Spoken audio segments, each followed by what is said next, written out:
What's up, everyone, and welcome to the Femmeline podcast. So we have in-depth analytical conversations about the world of wrestling and our favorite wrestlers. Join us as we passionately dive into the art of wrestling and have detailed discussions while setting aside our fan-based biases. I'm Janae. I'm Clarissa. I'm Haley. I'm Megs. I'm Aisha. And we thank you for joining us.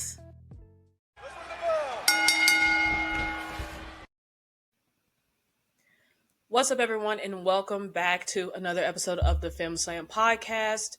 Today's episode is all about using your voice as a wrestling fan and how your words have power. Over the last few years, some of today's biggest talents in wrestling came to be because you, the fan, have used your voice to make it happen. And so we just wanted to shed a little light on that and remind you guys that your words do have power. And when you think the company, WWE, is not listening or watching, they most certainly are. And I'm here with the squad. Say what's up, squad? What's up, squad? Hey, squad! Y'all so, no, wait a minute, you can't say that. You baby. Let's put it down. You cannot say that in the presence of two people. No, never mind. The sorority women in here. Oh, yeah, that's a call for AKAs, and that is not us. Oh. No shade to the ladies of Alpha Kappa Alpha though. We love y'all, you know. But just don't come whooping our ass about it. I know how y'all like to move. Yeah. So I'm just saying it's real finer. Anyway. Yeah. Anyway. Y'all do look very pretty in pink. Shout out Jay Cargill. The fact that I ain't getting a shout out though is crazy, but it's what? It's cool. We were talking about the AKAs. I don't care. So what sorority are you in? All right, you know what? We're derailing. I'm not even gonna bring up my Greekdom. It's okay. It's all right. Let's talk about how us as fans can sometimes change the trajectory. Jesus, that word was whooping my ass. Damn, bow. That was what was. It was like did that man who shall not be named just punch me in the mouth? Oh, Logan and Paul. This is chaos. We can change someone's career is what I was trying to say, since I couldn't say the other word for some reason tonight. We can change someone's career because certain people seem to be chronically online. Even though it's not for some of the things that I need them to be. Jimmy Uso. He got a burner account, and it's quite obvious he has a burner account. And he's someone in the IWC. Not trying to say any names, hang 'em high, but he is someone. Hi, Hunter. Shout out Triple H. Not trying to point any fingers at hang 'em high or anything like that. Don't put him on blast. Now you can't let everybody know that that's the burner. Like not that we have it confirmed or anything. You know. When some of the talent in the company is going to Mr. Hang 'em High and they're like, "What's up, boss man?" I don't know. So I mean, at that point, it does kind of give burner, huh?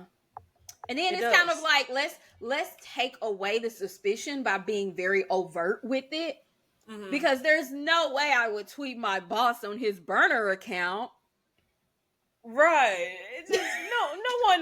No one would suspect that was my boss at any point, right? Like, I need to tweet him and ask him why he booked Evolution 2 on the same night as Beyonce, actually. So you're going to sell your ticket for Monday?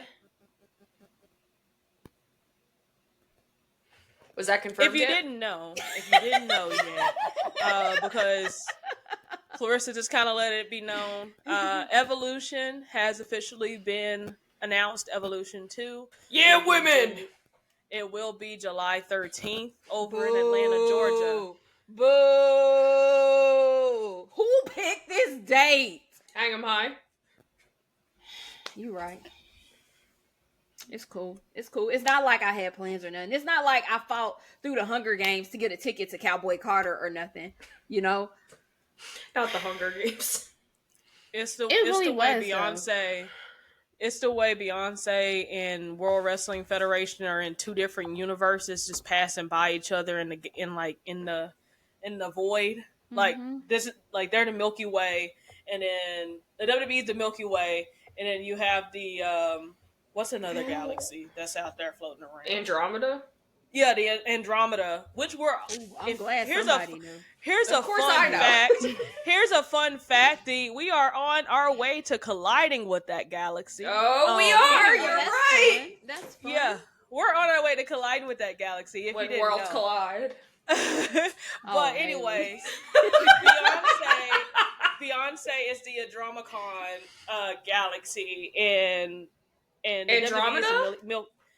I don't give a fuck, okay? Andromacon. Haley, stop, because you know she'll end this whole recording. And then now what? Now we ain't got no podcast to post. Like, it's only been 5 minutes. Oh God, sorry. Either way, we're two galaxies about to clash. But anyways, we are about to clash. That wasn't even the point of the whole example. It's just that, they are about to clash, which is true because Atlanta is finna be just one major hellscape for traffic. And from my understanding, because Sean Ross Sapp was asked if the WWE had any awareness of Beyonce happening, he said, and I quote, "They do now," which means that they had Clarissa. Clarissa, like she told me on the phone earlier, I've been telling them people for 2 weeks. I've been telling them for weeks, bruh. Hunter didn't listen to me. He listened. I've been telling them because why are two bad bitches fighting? Why are we competing with bad bitches, bruh? Like, what do you mean I have to choose between my favorite artists and my favorite wrestlers? How do you think Naomi, Bianca, and Jade Cargill feel? They can go to another night. They can go to any night they want. Also, I just realized something. Mind you, they're all on Friday, so they can go see Beyonce Monday. Naomi does have 2 tickets, so they might be going Monday. I just feel like we should have thought about this before. It's cool. It's fine. Everybody hates me. It's cool. I feel like, to be honest, Naomi should just, I don't know why she keep playing with Jim. She know Jim loves him some Beyonce. So why she's out here trying to give that ticket to Bianca, she need to be giving it to a real fan. Not saying that Bianca ain't a real fan, but Jimmy loved the hell out. He loved the hell out of Beyonce, bro. Did y'all not see that one video where he was talking about, he said, we got to stop. My girl, she's gonna be upset if she find out we meeting like this. And it was like a big ass poster of Beyonce in the background. Like he loved him some Beyonce, bro. He loved it. And then like even in the complex interview that him and Jay did, they were asking who their celebrity crushes were, and Jay said Rihanna, and Jimmy said I'm gonna get in trouble if I say mine. And Jay was like, bro, just go ahead and say it. And Jimmy said, Beyonce. He said it just like that, bro. That man loves him some Beyonce. So, Naomi, like, honestly, truly, I just feel like, go ahead, take Big Jim. I mean, go ahead and take me. What do you mean? Jim can stay at home.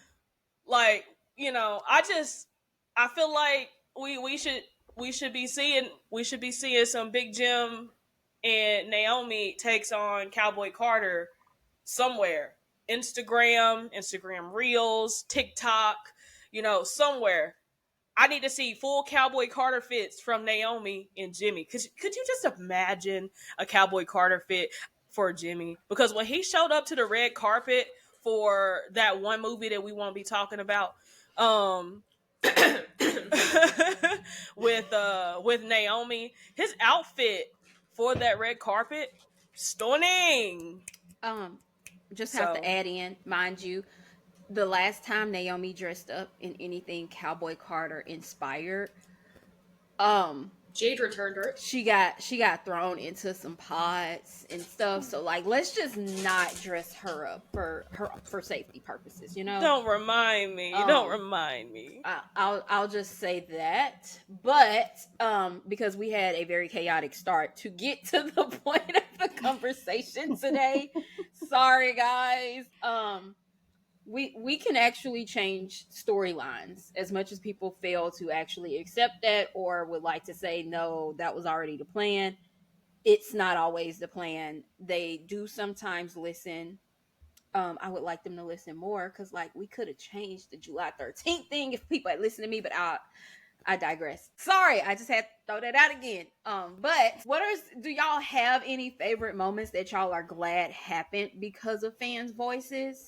I can tell you what has made me sad, but okay, I could definitely. You know what? Let me go ahead and glaze real quick. We knew that was coming. You know, I blame myself because I asked that dumbass question and I should have known that I should. So, like, let's time this and see how long this glazing session lasts, guys. All right, go.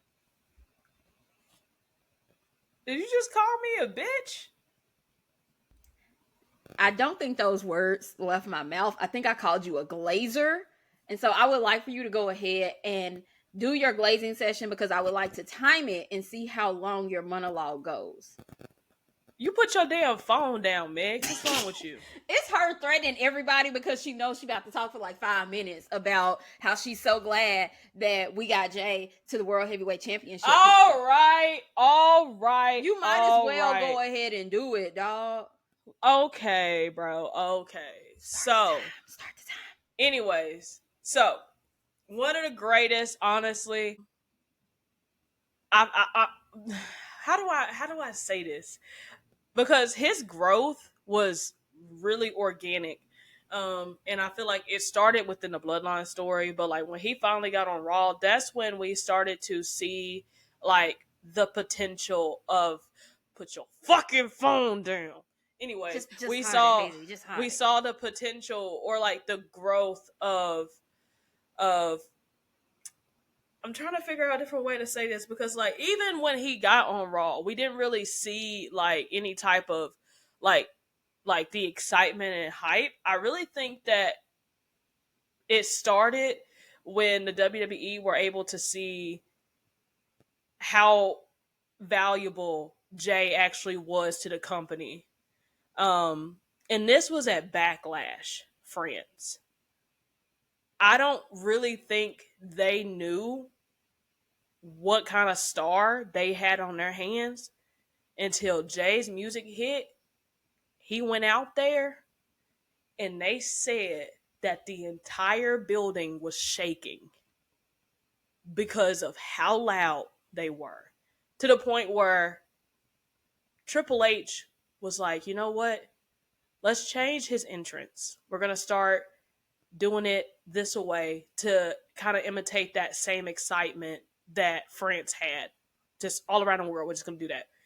And from then on, his entrance started to be the highlight of each show.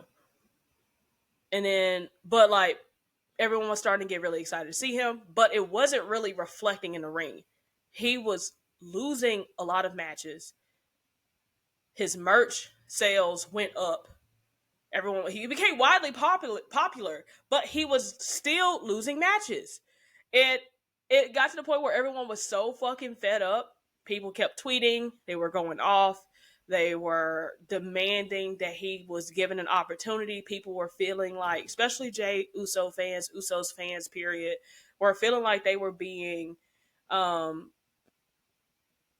they felt like Jay was being used because he wasn't winning any of his matches, but he was being put at the forefront of a lot of like PLEs. Money in the Bank being the one that really had people pissed off because they booked him really strong going into Money in the Bank.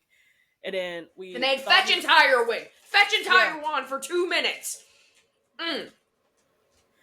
They let Drew win instead. And honestly, the craziest crash outs happened. I will tell you now, I had the worst crash out because I do believe I was drunk on live. You were hollering. You were. I didn't blink not once. I was crashing the hell out. You did. Because but now fast forward almost a year later, Jey Uso is now world heavyweight champion, and he's doing a fantastic job. Now it was a little rocky because people was the fandom that everybody like had for him started to like change. Then like the people who were behind him started to become haters. Not all of us though, but like a lot of them did. But I mean, that is one example of wrestling fans is like their fans having a voice, especially with the fact that the hate started coming in. Because I'm pretty sure Triple H was like, I'm finna do a lot of shit to spite y'all because we know that's not what y'all want, so we're gonna give it to you. Which is crazy, now that I think about it. Anyone else surprised it was only 4 minutes? Okay. Hey, you gotta knock off 2 of those minutes because I didn't even know how to say a lot of the stuff that I was trying to say. I'm not knocking off a damn thing, dog. No. I was like, no, that time just stays. You know, you gonna have to bite the bullet. Sorry. You know, hey, if who asked you, Janae? I did. I did actually. I did. Yo, my ass.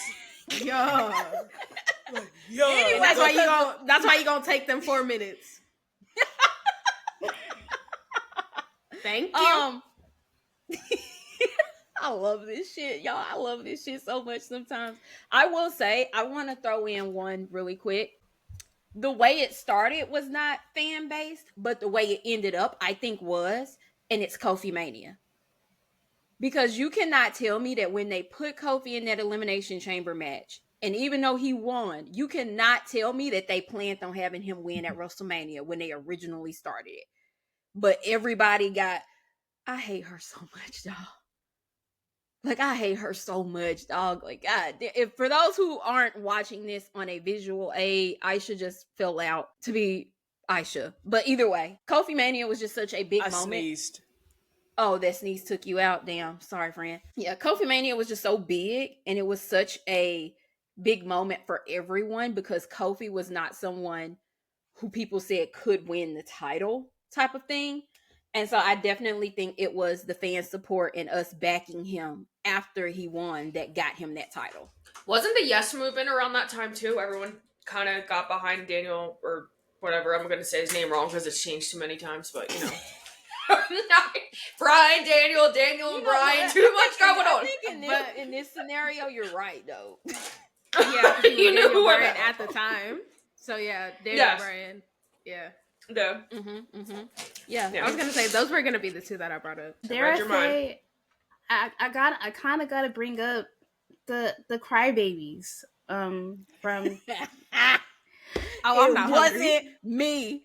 It was not me. I'm just making that very clear. Go ahead. It's okay. It's okay. Bring it up. The Femme Slam podcast does not take full responsibility for Meg's comments. And Haley's as well, because Haley is a very known Cody hater. You know she gonna shoot as soon as Meg's is done. I was not my flaming hot Cheeto tongue.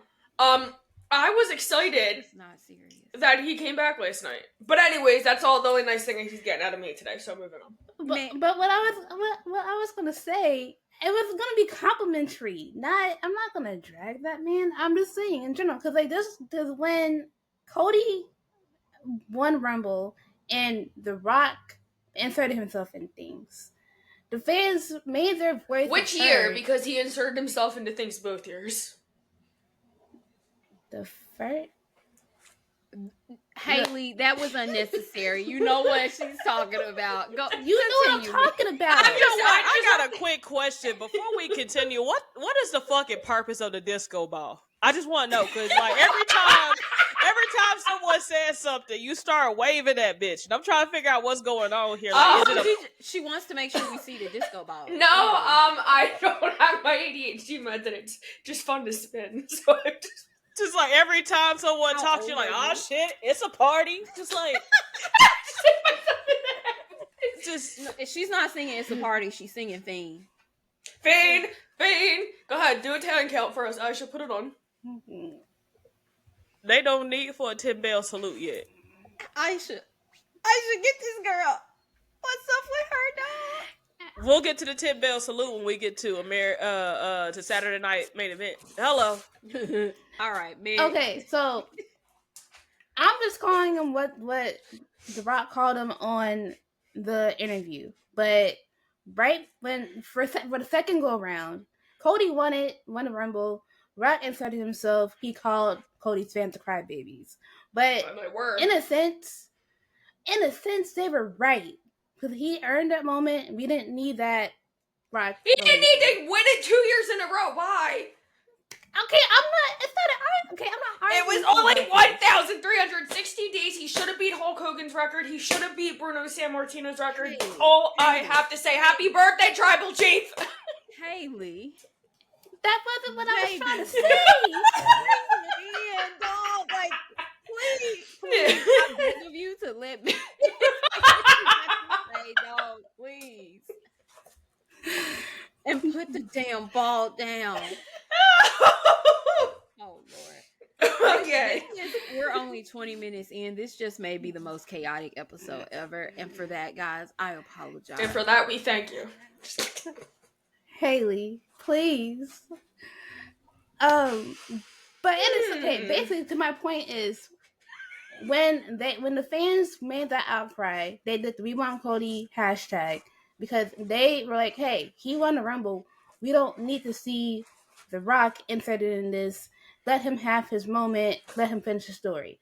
That moment and that surge was really on the fans for making sure Cody had his moment. Granted, most people didn't like the moment. That's just one moment that we all saw that the fans really had their voices heard because the talent heard it. I hear Everyone heard voices it. in my head. Haley. Shut the fuck up. Oh my god! Oh. Shut the fuck up. Well, fighting words. And- Whoa. Okay. We're going to mute you soon. We're going to mute you. But that's it.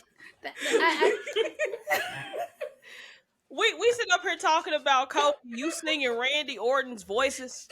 She said the voices, and it just made me think of it. What the hell does Rev Theory got to do with this?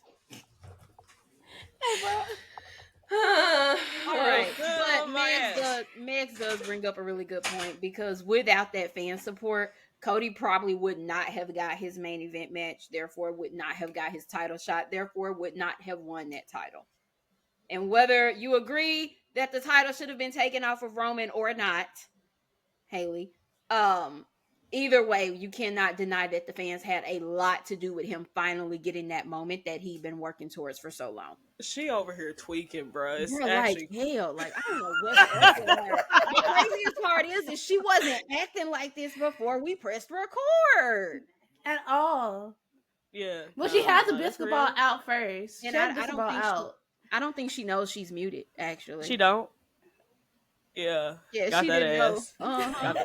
Got that You ass. mother fudgers. Yeah, you mother fudge cake. I'm gonna whip your ass straight. So get the helicopter out of my way, bitch. Hey.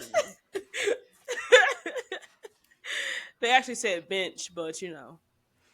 You had to add your own little flair. I to it. feel like what is that movie Casted Away where he has that rock? I feel like That's this is not my a rock, rock. baby. It's That a- was a basketball. What? It was a basketball named Wilson. No, it was Bronson. basketball. It was a It was a volleyball. Hey, that's closer than Haley. Well, close enough, Rock. I mean, in a Basketball. sense, well, because like It was when you a really ball think named of it, Wilson. That's what matters. technically, there's that. She was kind of right because like when you catch a ball, you're like, hey, pass the rock. So I mean, you know, I just gonna put a face on this, I think. I don't give a damn, Mix. And a wig, maybe. We'll cut the wig. Haley. All right. Anyway, another instance of fan support that we're seeing a lot lately, you can say it with Zelina Vega. There was a push Zelina thing. You can say it with Becky Lynch. And most recent, Becky Lynch. there was a time when the back in the day. I thought you meant recently. I was like, wait a minute, what did I miss here? Leading up to the broken nose. You're right. Oh in yeah, the because man like era. Because like while forgot Becky about was like one of the top horsewomen, they didn't feel like she was getting the same treatment that Sasha and Charlotte were getting at the time. And right. yes, And I the said moment Sasha that- because at the moment she was Sasha. Yeah, because like Period. the moment that Nia Just let her have it, dog. We just gotta let Haley be cracked Haley tonight. Becky in her shit. Mhm. Cracked her all up in her, all in her Hey, shit shouts like this. to Nia for that. The queen. Her fandom Not. like skyrocketed. Mm-hmm. Yeah, so And like I was saying, now we're seeing it with one Karrion Kross. I like him. I mean, I just need everyone to get behind Jimmy the same way they're getting behind Karrion. I think that There we is go. fair enough that I can understand. Like, I posted something about Jimmy and someone on my TikTok was like, what about Karrion? I'm not fucking talking about Karrion, okay? Yeah. No, because like my thing is like with that whole situation, like I'm happy that Carrion's finally getting like some type of like energy and like to the point where it's going to eventually result in him like getting put on screen. Because it just seems like his pops are getting louder. They're selling out his shirts. They're cheering about him. They're talking about him. He's getting a lot of buzz and popularity online. Now I feel like we've kind of been having like the same amount of time that Karrion Kross has kind of been like in this weird space. We've kind of been seeing Jimmy also in a weird space. And I'm not even just talking about of recent times. Like even during his time in the Bloodline, the man never won any matches. He wasn't really at the like forefront of any of the storylines that were going on. He was just kind of like the voice of reason. And now the Bloodline story has kind of fizzled out. It's still going on. Do any of us give a fuck? Not really, but it's still going on. Not at all, actually. I'm over it. It's I don't know what on. it's doing, but it's doing something. Jimmy's not in it, but like it looks like they're trying to get him back in it, which I don't want him back in the mix of that. I really don't. I want to see Jimmy have a push. Like since his return after injury, after War Games, we've seen him on screen. Before WrestleMania. Before WrestleMania, we saw him on screen quite regularly. It did appear that he was going to be getting a push for the United States Championship. He was cutting promos. He was in the rings. He was in the ring with like Kevin Owens. He was in the ring with Drew McIntyre. He was in the ring with Carmelo Hayes. He was putting on really good matches before WrestleMania. And then it just seemed like after WrestleMania, after he helped his brother, win the World Heavyweight Championship, when he finally returned to SmackDown, every bit of momentum that they had for him disappeared. We started to see less of him. We started to see less of him on screen, more of him backstage. And it was just...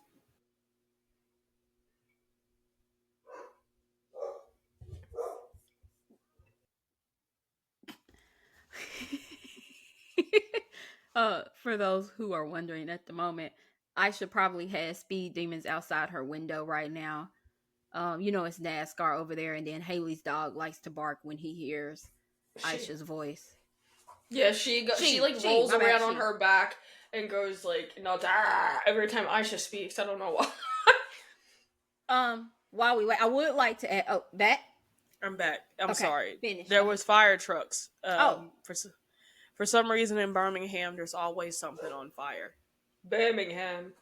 Anyways, we started to see less and less of him appear on screen and more of him backstage.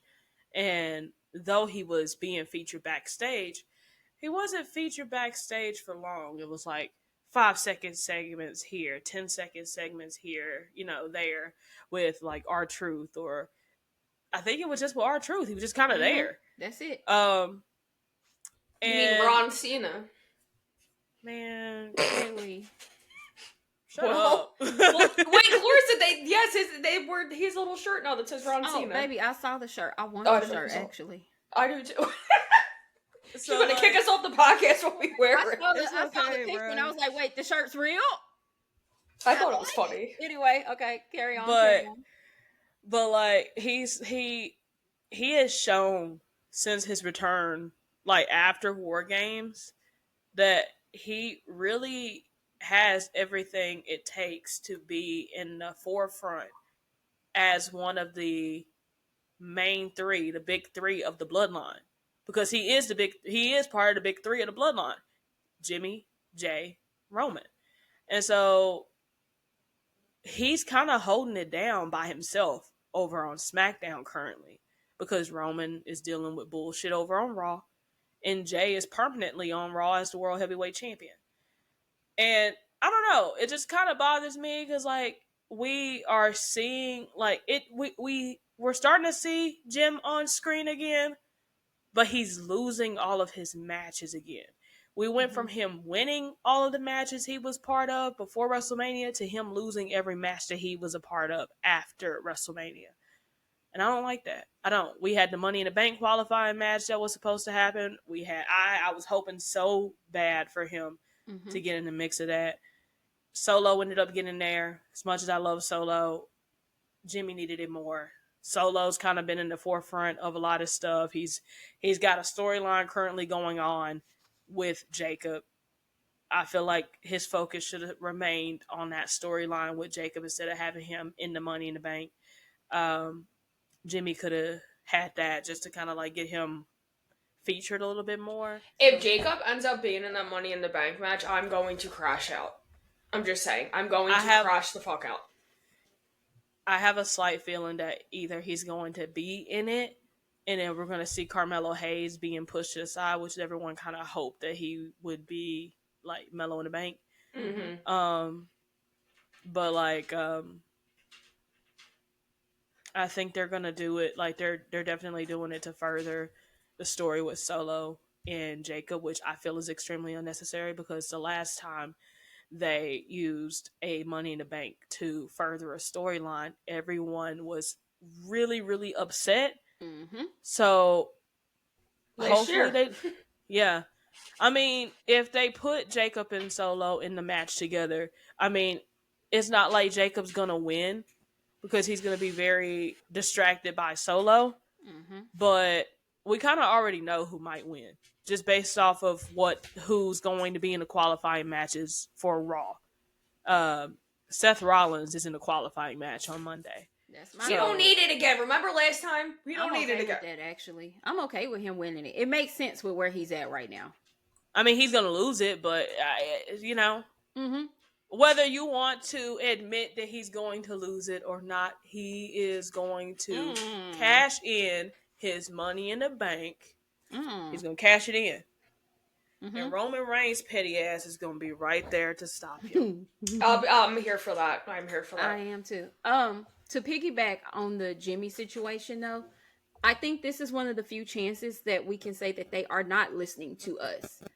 Because Jimmy's return pop at Bad Blood was absolutely insane. Yeah, that was insane. Oh, it was a crazy pop. It was crazy. It rivals those top pops. We were all so excited.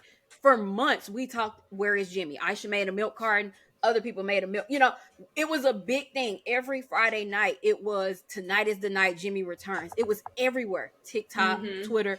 All the fans were anticipating him. He comes back.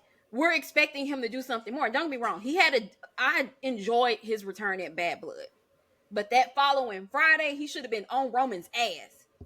Solo took him out the next Friday. I was like, what? You know, he lost his match. He lost his return match. He lost the return match. And he didn't even lose. He got his ass beat. As if Solo didn't do that before he went out. Like, I don't. And so I'm really, the man broke his toe at Survivor Series. His good toe too, according to Naomi. I'm just not understanding at this point. What more do we as the fans need to do to get them to understand that we want to see Jimmy in compelling stories that don't involve his brother and his cousin? We want to see Jimmy on a title chase. I don't even mind if we're just doing something similar to like what Carmelo and Andrade did, where they had their 7-game series, because like they were putting on amazing matches and they had a few decent promos mixed in. Give me something as we prepare Jimmy for what's next. And when I say prepare, I mean like we let all the other stories play out until we can get to the point that it's like, all right, let's give Jim his chance. I think it's the crowds too. I've noticed like there can be a lot of like hoopla, if I'll refer to it as hoopla. There could be a lot of that like on Twitter and online, but I feel like it there's more of a change like when the crowds are reacting that way too. Like yes, the Cody Crybabies, for example, with that were online, but in the crowd they were going nuts. We want Cody. I feel like if they hear the crowd continue to push for Jimmy, then maybe it shouldn't have to be that way, but maybe they'll start listening to us, because that's why Carrion's getting traction. It's not because of, I mean, yeah, everyone online's annoying, but there's someone's always ranting about something on the IWC. I mean, every Sunday, Twitter is spooky. If you don't know, now you know, or X, whatever you want to call it. But I feel like it's the reaction in the crowds and like how they're moving like shirts and stuff. But like if you notice, I feel like a lot of people were behind Jay, but then when the crowds were reacting the way they were is when, like you said in France, that's when I feel like Triple H started to take it more seriously, even though we heard them like chanting for Jimmy on Friday in that match. I do think that that was a good, you know, on SmackDown they had Ray Phoenix and him. That I actually really enjoyed that. But it was, again, it was a tag team, and I would like to see him have like his own solo run. But I mean, I do think that if the audience continues to pop like they are, which hopefully it'll just keep getting more and more, maybe then we'll see something happen. It just shouldn't have to be like that. I mean, they've been, what was it, yesterday, 15 years they've been in this business. Yep.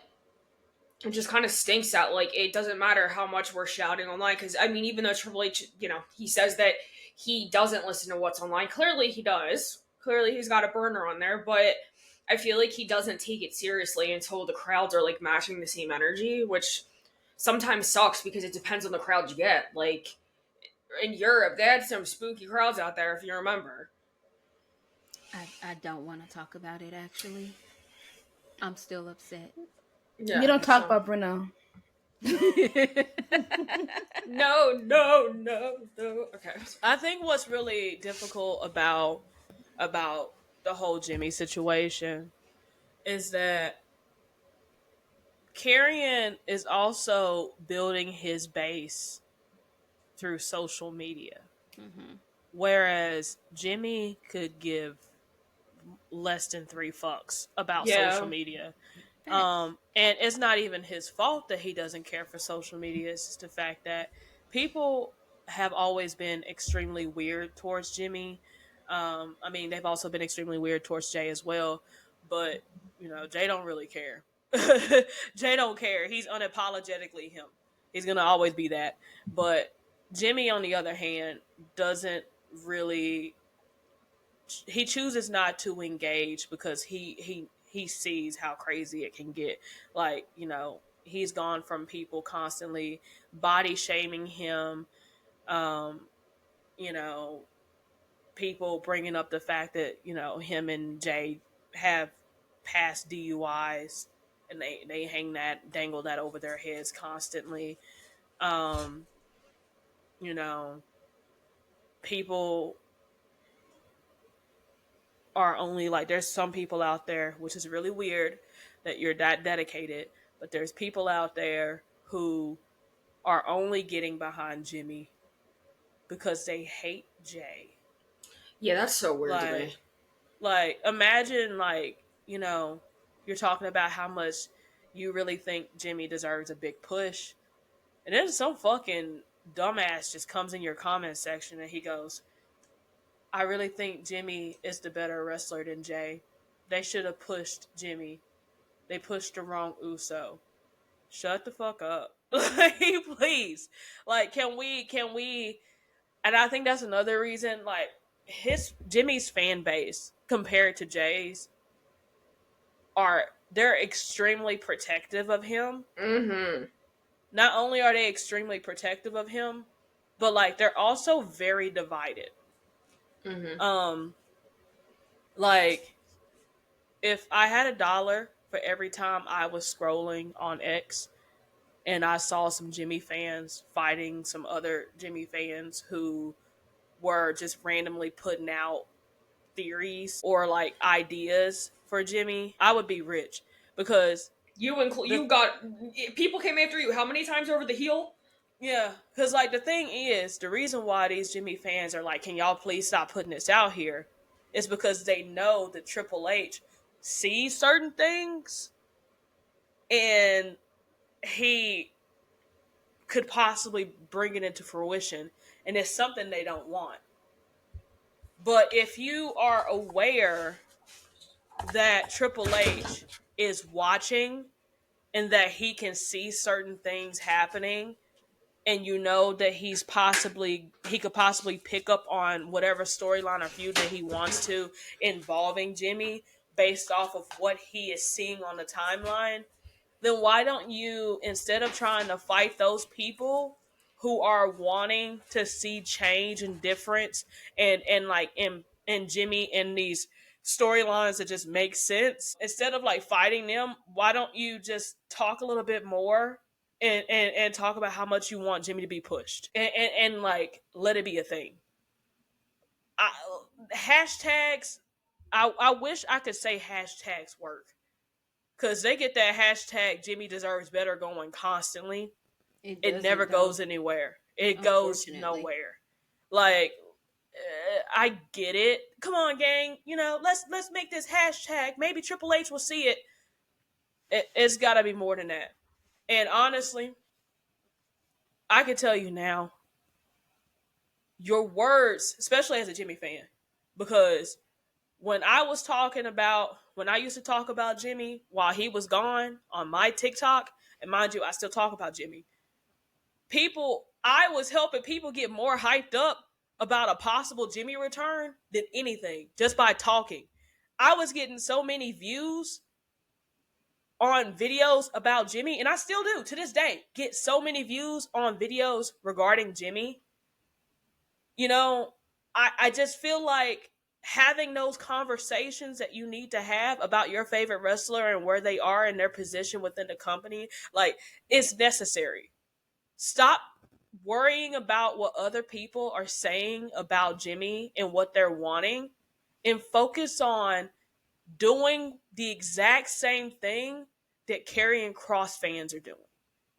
They're not trying to fight everybody for wanting certain things for Karrion Kross. They're not.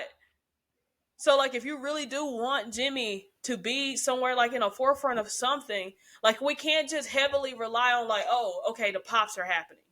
Because he got to see that. They got to see that social media presence. We gotta keep And talking about it, yeah. yeah, you got to keep talking about it. And I'm sure Triple H is getting online and he's trying to see what's the next big thing, who needs to be pushed next, based off of internet response, because he has mentioned in several interviews that he does pay attention to what the people are saying online. A lot of the shit that he see is fucking stupid. That's what he says. So like, so like, if he is mentioning the IWC, that means he's watching. That means he's listening. He's reading. If you could just get through a lot of the dumb shit, you'll be able to see a lot of the stuff that does make sense. So, like, you gotta continue to push the idea, the narrative of Jimmy being in better spots, because if not, he's just gonna keep on getting pivoted around to the point where it's just like, I don't know. I don't know. To add, sell his merch out. Give him more merch too. Well, like, I get that. However, when you His get merch on, never sells out. both of his last 2 shirts are still in stock. I have not seen a sold out mark on there. And unfortunately, that is a large indicator of interest for the at the end of the day, this is a business.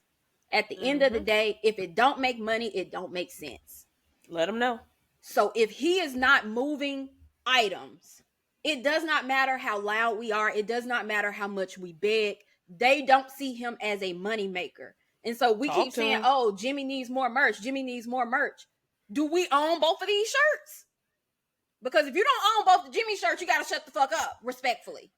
Honestly, I feel like they own the shirts, but the thing is, if he's not selling those shirts out, that means they do not business wise, they don't see a demand for those shirts. Therefore, they're not going to continue to make different versions of those shirts. If those shirts continue to sell out, they'll make more. For example, with Naomi finally got a damn shirt. If her shirts keep on selling out, they're going to make other versions and other varieties of those shirts because they see that people are interested in those shirts that she got going on. Same with Karrion Kross's shirts. Karrion Kross had one shirt. Them shits was selling out. They just dropped a second shirt. And now those are selling out as well. Those are being, like, when you go to live events, those are up on the wall for you to go purchase. Yep. So Jay and his Yeet shirts. Jay's shirts be selling out the fucking wazoo. We were getting a new Yeet shirt about every week, every other week at one point, and they were all selling. He was consistently in the top 5 of merch sales. I didn't even see this one yet. Like, it's to the point. Yeah, that was new. It just dropped. It's to the point with Jay's merch that they just be throwing anything together. That shit could be fucking ugly. Yeah, but all different fonts. They like y'all gonna buy it. Y'all gonna buy it. I need Pro Face to be stopped. Or Pro Spear, my bad. Hey, Pro Spear needs to be stopped. I want to fight over that Bianca merch. I want to fight. That's just so fucking bad. Ugly. Oh yeah, that was so terrible. ugly. Because what do you mean? I'm excited because, like, what do you mean? Oh, there's new Bianca merch. I bought both the shirts when they dropped, mind you. Bought both. I go look, and it's just give me cute merch, please and thank you. Give me color shirts, y'all. Damn, not just for Jay or that ugly ass orange on John Cena. And yes, I can say that because I'm a Tennessee fan. Well, I'm a Tennessee girl, so I can say that. I can talk about the orange. No big orange over here. I can too. Yeah. But I mean, unfortunately, this, like I said, this is a business. Sell out his meet and greets, which I'm pretty sure he actually does sell out most of his meet and greets. Sell out. Yeah. They do. Buy the merch, and then we have to stay on it because I fully expect Karrion Kross to get a major push this summer. Fully expect it. I'm not gonna say it's not deserved. He has 100% put the work in, but so has Jimmy. Jimmy and so also deserves the push.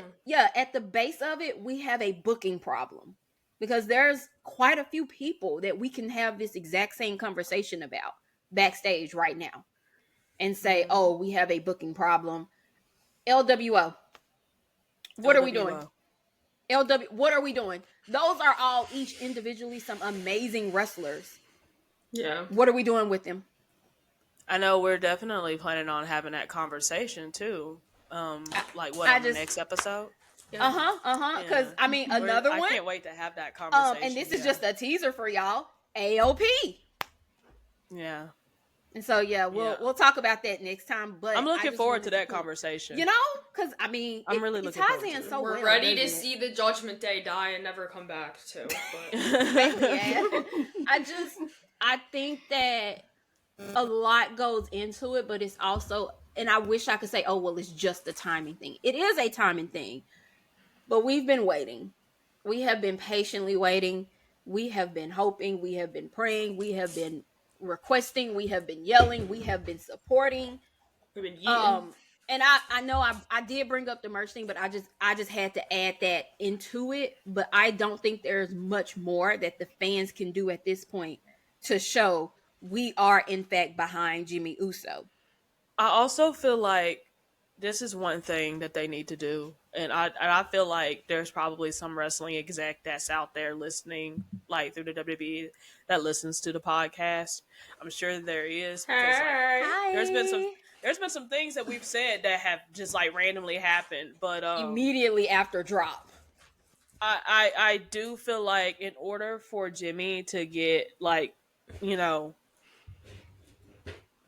a fairly decent push, I think they need to stop trying to market him the same way they market Jay, because you can't use the same recipe for every person because not every person, it's kind of like making a cake or making a cake. So like you made a great chocolate cake. Chocolate cake's fire, okay? So then you're like, okay, I need to make a red velvet cake. Like, yeah, they're both chocolate cakes, but there's something different that you have to do to that other cake in order for Shout it to out be considered Tony. Shut the fuck up!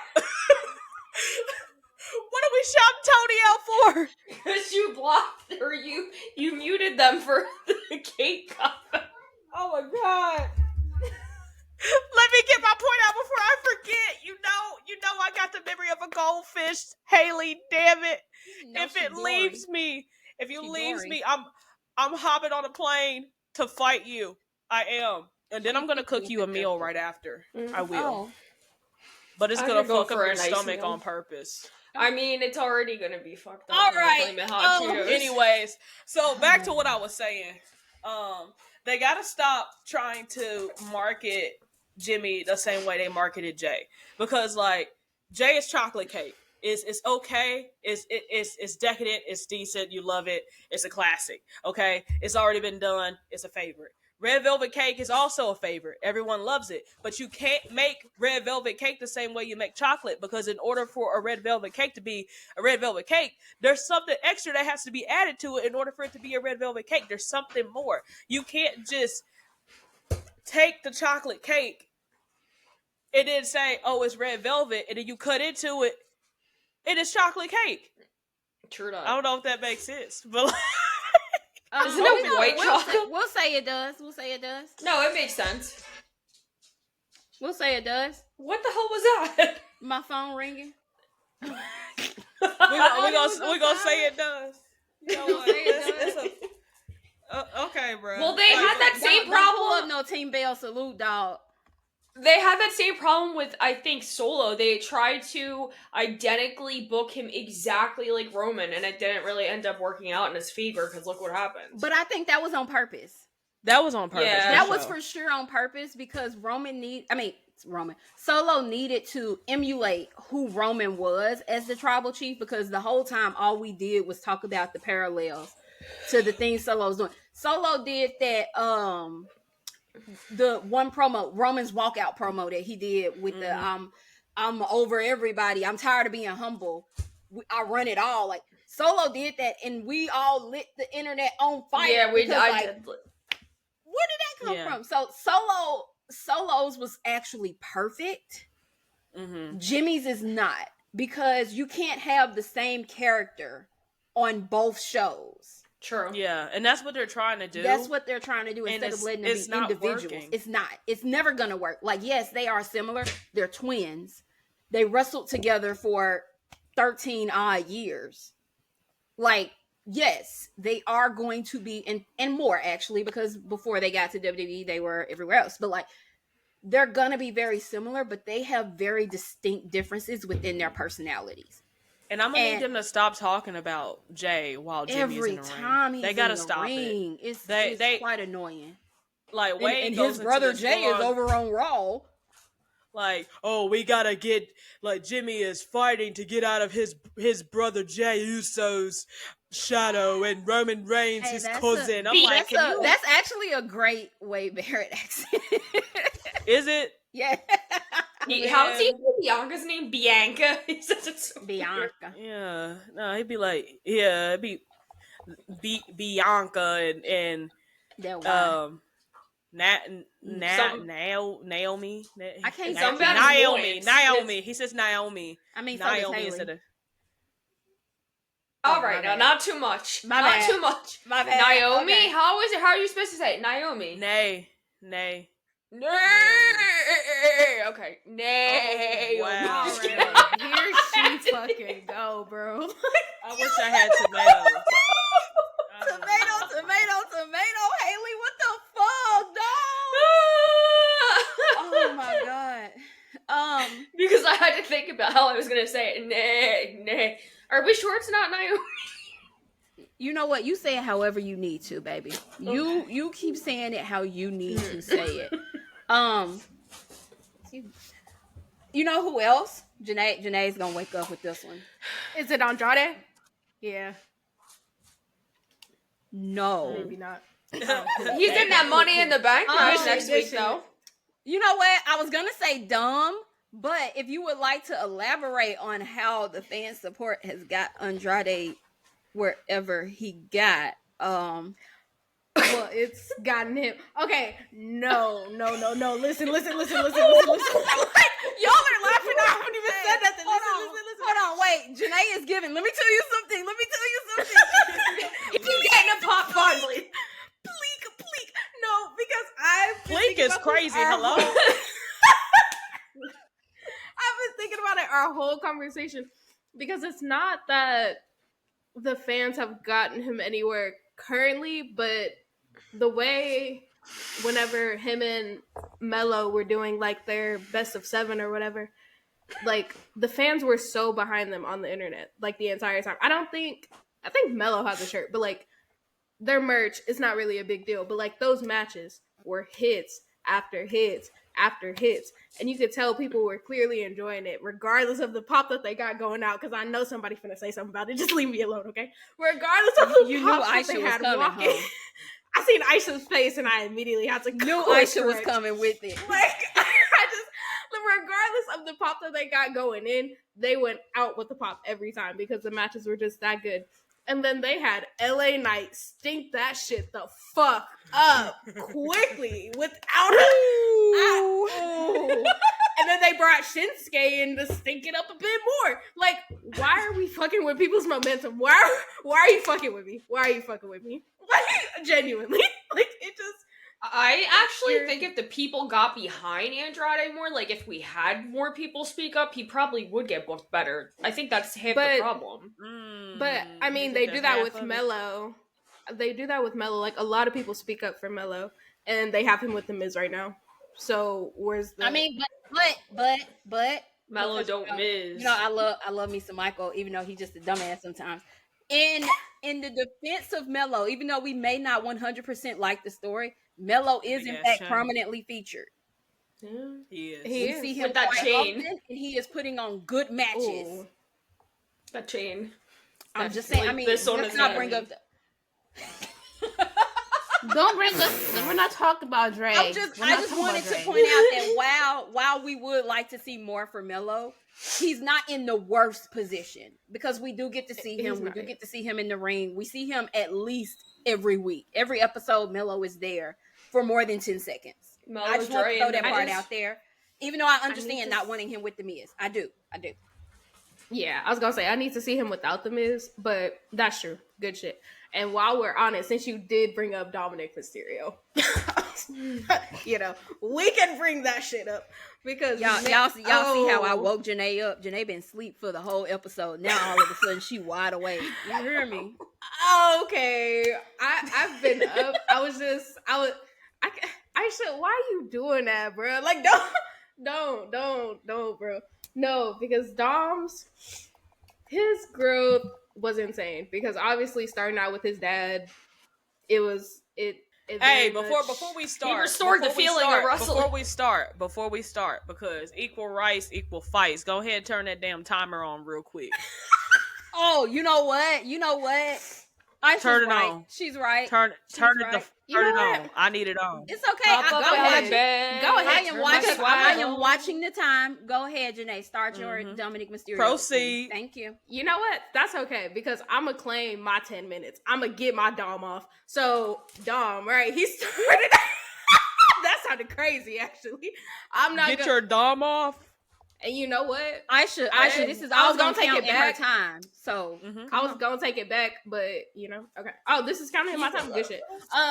So yeah, basically him starting out with his dad. Of course, it wasn't the best start, but it got him, you know, got his feet wet or whatever. And then him joining the Judgment Day and the growth. Can I have a time start without Haley interrupting me? Like, goddamn, hush, mute your mic. Okay, so he got in with the Judgment Day, and I feel like from there he just started to grow, and people really started to hate him. But then you could see the shift whenever, you know, he was more with Rhea, where people started enjoying him more and really started rooting for him. but it wasn't like a sure thing. But seeing him leave Rhea and actually like do more wrestling and, you know, get more opportunities, of course, people started cheering him again. And that brought on his WrestleMania moment. The big WrestleMania moment where he won the title. And I feel like his growth was very organic because I don't know. It's just, he's so natural on the mic and in the ring. Haley, didn't I say mute your mic? I shouldn't hear your disco ball while I'm talking about Dominic Mysterio. I just want to tell you that right now. Let's go ahead and fix that. Let's course correct. Like you finna make this 15 minutes. I said 10 minutes and you're gonna make it 15 just based off the fact that I can hear that fucking disco ball. Okay, as I was saying before, I was so rudely interrupted. Like, who acts like that? Okay, as I was saying, bruh. Me without medication. Haley, I beg of you to mute, baby. I beg of you. I can't do that. I can't do it. I need you to mute You know because what? this is all in Janae's It time. is against the law. It is You know not. what? I'm almost done. Just keep the disco ball in your fucking hand. Don't move it. I don't care that I'm at 12 minutes. I'm gonna keep going. Oh, I'm at 15. Oh, good shit. Anyway, Girl, you're at 2. You are at 2 minutes. 2. Oh, I don't know why I thought that said 15. Okay. So I'm dyslexic. Anyways, so I just his growth was very organic, and I love seeing the crowd get behind him gradually because you could still also see hints of moments where like the crowd went back to just fully hating him and that shit was just not working. And also I appreciate them actually listening to the crowd with Dom because I feel like for the longest time he wasn't really wrestling. Like he was just doing all the backstage stuff. So actually putting him in the ring again and showing what he has so that people can get even further behind him instead of just having him always with the woman, even though nothing's really changed, but I don't even want to talk about that today. You know, it was beautiful to see. And especially him getting that WrestleMania moment and then seeing how he felt about it when he ran back to the ring to celebrate a bit more. It was just, all right, Aisha acted like she sleeps, so we just, yeah, that's all I have to say for her. Like, I didn't even, like, damn, God forbid you want to glaze. Now, why you let Aisha get in the way like she didn't take almost 5 minutes to talk about Jay? You know, I don't want to bore y'all, but you know. I mean, it's all right. It's all right. I knew you was going to get your bars off. Okay. But yeah, that's all I had, really. Like, just the WrestleMania moment was big. His growth was organic. And I just, yeah, I love that for Dom. Because he honestly deserves it. Mm-hmm. But I wish it was also, like, I guess a contender slut he is. Haley. Aisha, mute her mic again. Put the like, I just, Oh. she must have child safety locks tonight. I must have child locks? What? Yes, you need a child safety lock, and that is you need to be muted right now. I'll mute myself. Good Lord. Ignoring that, whatever you just said. Crazy work, by the way. I forgot what I was even gonna say, because why do you just say shit and knock me off the track? Like, you completely just knocked me off the fucking road. Like, I was driving down the highway and you knocked me the fuck off. Like, all right, who even cares? I don't even know what I was gonna say. We can keep going. Who cares? Like, Well, I was getting some shut eye over here. Man, what I miss? Aisha. All right, bro. Whatever. I want to pose a question though. We currently over on SmackDown, the tag team champions are the Street Profits. Thankfully. Do we think the crowd support, the fan voices, has anything to do with them finally touching gold after, like, what? And Megs, correct me if I'm wrong, 3-4 years, maybe more? It's been about 4 years. Okay. Since they lost the titles, because they lost them the beginning of 2021. Okay. So, do we think that the fans had anything to do with them finally getting back into that picture and getting the shot? Because for the longest time, we've complained about them just being used as a device to get over other tag teams. Because one thing about it, when you put Angelo Dawkins and Montez Ford in a match, you're going to get some fucking magic, okay? So, I wanted to ask if we think the fans had anything to do with where the Street Profits are now, also. I think so in a little bit. I think it's half and half. With that, I feel like the timing was kind of perfect, and the fans outcry because like it's been too long. Like literally, like they really lost them years ago to Dolph Ziggler and his former tag partner, but years later they've been involved in other storylines.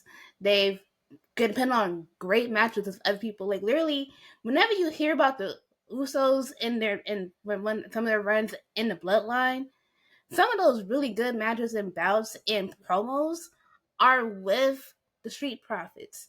Like that put both of them on good pedestals of like how good of like not only wrestlers they are, but also how talented they are on the mic and overall like that really gets people like into you. And that's what like really got me more into them even in that moment. I'm like, oh, they're talking sport. They're talking ball. Like this is what I want to see. And now that once they got out of like that, and even last year, like leading like last year in Philly when they had the street fight, they didn't. They're creative and their booking was very odd. Like yeah, I enjoyed seeing them with Bobby Lashley, at the time, but y'all booked them to lose. Did nothing with whatever with the Final Testament as a whole. We'll get to that obviously in a different episode. That was a waste, though. There was no payoff for none of those teams. Neither of those teams had a payoff. And I was like, okay, what are we doing with the Street Profits? Y'all tried to do a heel run. That didn't work because a bigger heel in a sense basically beat them. Well, for like months, and they finally got the win at Mania, but still nothing else really came of it. But I think as time went on and like DIY moved over, we got, even though at this point I think everyone is mostly tired of DIY just seeing them, but most people still do enjoy them. But in a sense, like seeing them like help craft the foundation of what the SmackDown tag division should be once like you break up and you actually separate the tag titles, it gives us something else. Like yeah, we had a kind of under half the title and then DIY, but trying to formulate how to figure that out and you input them in those matches of like DIY, sometimes they kind of under with Machine Guns, even Los Garzas, and I feel like I'm forgetting one more team. Even like the Bloodline when they like Tagaloa, Tonga, Jacob and them. Oh, Even with Tagaloa, shout out everyone, put your twos in the air. Even with them, it was they still put on good moments with them. And unfortunately, yeah, like they got hurt. Angela was on the shelf for months. We're like, hey, what are we doing with them? Like, but honestly, in that point, in that sense, like getting taken out helped them like regroup and really show like, hey, we need to reevaluate what we're doing because right before Angela got hurt, it wasn't really nothing really going on. Like we had the matches, we had the good moments, but when is the actual green light that they can get the win? And with them taking that time off, revamping, coming back hungry even more, the timing was perfect. And so, all in all, I think it's mostly timing. People still wanting them to get their glory because even I was one of those people saying, "Hey, I need the Street Profits to get gold again. They've been on the sidelines too long. They should not be bridesmaids every single time to that championship. They shouldn't." No, not bridesmaids. Anyways, I mean, I think it's a great comparison. No, it is. Yes, it is. I'm done It's speaking. a great comparison, actually. It is. So finally seeing them get the shine and get the light, I've enjoyed it. What they do with them moving on, like, cause the booking is still wonky a little bit because we have the foundation on this back then with the tag division, but now we got to figure out how we even push that even more with them as the champions. Like, they put them to stellar defense in that ladder match. The TLC. So the fans are still behind them, even though they messed up that theme song. I enjoy the We Don't Have to Smoke theme song, but them switching it right after they won kind of got people like, we want to party, even though y'all are heels. I get it, but I'm probably in the minority of people who like that theme song, but I think right after they won, they came back and they used that theme song. People are like, okay, am I actually invested in them again? And, well, not invested, but like, what are we doing with this theme song again? I don't like it, because when they used to beat the heels with Backlash and they used it, people weren't feeling it. But we're still using it, which is fine because I'm it's still still not works with feeling what it. they got going on, and that's okay. I was just gonna It say, still you know who works. needs to be a bridesmaids though? Before I forget, we need Tommaso Ciampa to take a couple weeks off until that beard grows back, because it's a little spooky up in these parts. That's all I have to say. I just want to take this time to I agree. apologize. I mean, Oh, thank you, Aisha. Aisha. Thank you. I want to take this time to apologize for Haley tonight, guys. I'm a breath of fresh air. What do you mean? Yeah, if you took Aisha, don't LSD. finish that. Aisha. Oh. Oh my God. Do we have anything to add to the voices of the fans conversation, or should we move into I hear the voices in my head. Oh. Get her off the mic, bruh. Get You know her what? off the mic. I very much feel like that one sound, this family makes me want to murder people. That is me at this moment. Because God, last night. I will. Last night. Go ahead, Max. I will say, the one person that we haven't mentioned, we mentioned her briefly, but like not as an individual, because there was discourse months ago because she about Naomi not getting her just due, before she turned heel. And you're gonna get it again if she don't win next week. And she better win that Money in the Bank briefcase.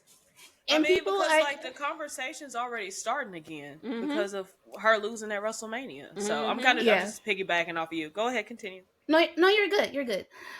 Because like months ago, before the heel turn, people were like, okay, what? Like Naomi's just there, like whatever, like what? But people were fans of her. Like, hey, we want to see her do more, and it was a weird time being a Naomi fan, because like we wanted to see her do more. And people were like, oh, she can just like not do anything, like just sit there.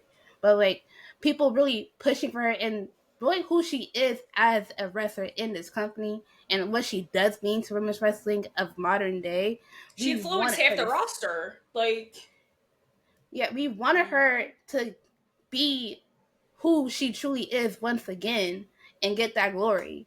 And now seeing her after that, she's getting the glory even in the field run. Like we all enjoyed Naomi no matter what. But I think initially when she came after she got jumped, whatever, and she came back in this new mold, we're like, yay. We enjoy this. We love this. Now we want to see Glow in the Bank actually come to fruition, because we were all on that train for that last year and it didn't happen. So now the agenda's back up. And granted, now it's caution in the bank because we want that to happen. Hopefully, it does come to. Hopefully, it comes to fruition. But the outcry of like her fans as well, just like being on it, like we want Naomi in these moments and to get the championship. We want her doing a lot more. That works, and it's nice to see. But like you said, like people, because the bad discourse about her is starting to come a bit more, but you can't negate who Naomi is and what she can do when you give her the ball with booking. I agree, because I'm loving this run she's on. Outside of the few little things, always running. Outside of that, her herself, I think she is really shining, and this is what we all advocated for. We wanted to hear more from her because certain people said Naomi can't cut a promo. And then they keep glazing her, and now they call themselves the president. Tragic.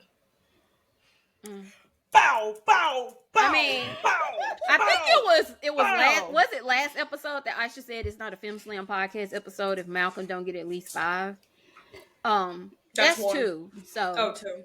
Yeah, I'm gonna count it as 2 since it came from 2 different people. But yeah, I do, and I am really, really enjoying Naomi's run right now. But here's the thing. Who's he gonna vote for Friday? Is he gonna vote for his queen? Or is he gonna vote for Naomi since he's president of Naoms or whatever?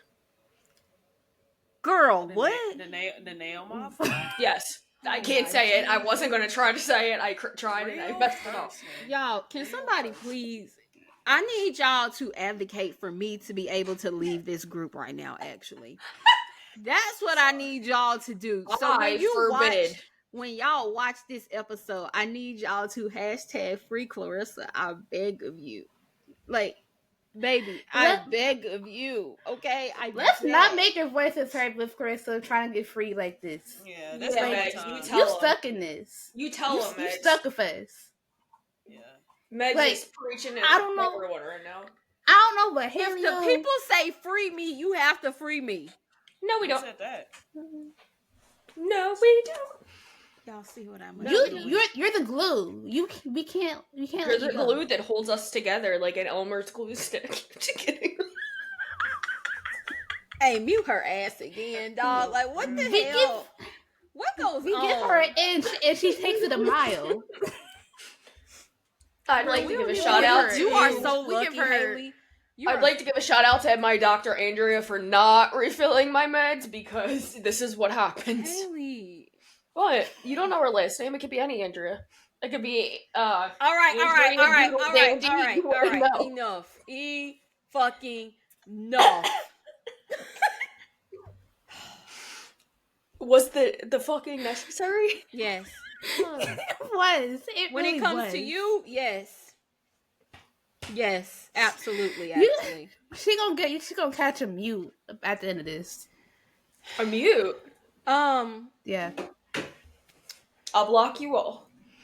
I wish you would. No thanks, I'll pass. I beg of you to, actually. Please do. Can't do that. But, even though I did not see it because I was busy, last night was this month's edition of Saturday Night Main Event. So, I must rely on you guys to tell me how y'all enjoyed it. I did see that Jay didn't get slept last night. I mean, there's a triple threat match in the making with Travis Scott, so praise it is. Hey, I'm just saying, for the last month, that man has been on his back every time. 5 letters, 1 word. Sleep. I was gonna say, why'd she say 5 letters? Now I get it. Hey, I kid you not. The first time she did it when we was on the phone, I said the same thing. I was like, 5. I thought it was 4.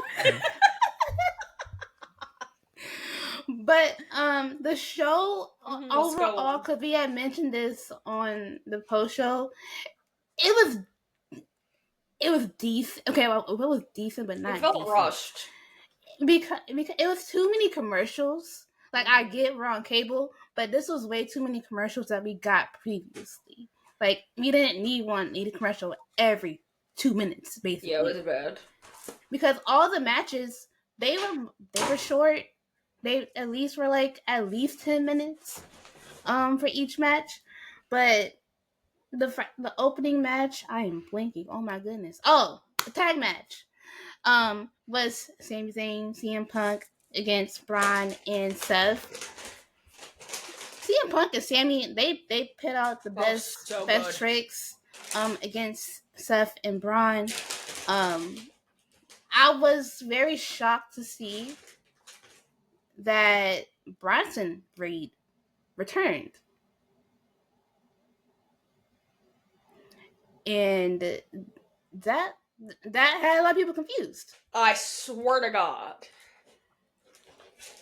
Baby, we don't need to hear you over there rattling that chip bag. I was speaking. I wasn't even rattling it. You are a liar. Hey, Haley, go to hell, dog. Aisha, you're muted, babe. I call that karma. Hey, and I call that go to hell. Okay? You're driving Anyway. me there, so. I mean, I I think you're am. driving yourself, actually. I ain't never, like I was saying, Mhm. I don't understand why the fuck you was lying. Like we weren't watching you. You made full ass eye contact with the fucking camera while you was rattling that fucking bag. I didn't think it was out loud. What do you Like- mean? And then you saw that we kept stopping, talking Megs kept stopping, and so you would stop too. Like, As she proceeds I to know, jug of tea. and I just know that your thought process was, do they hear me? I wonder if they can hear me. No, they gonna can't hear me. No, they can't. I'm gonna put my hater shades on to block out all the hate.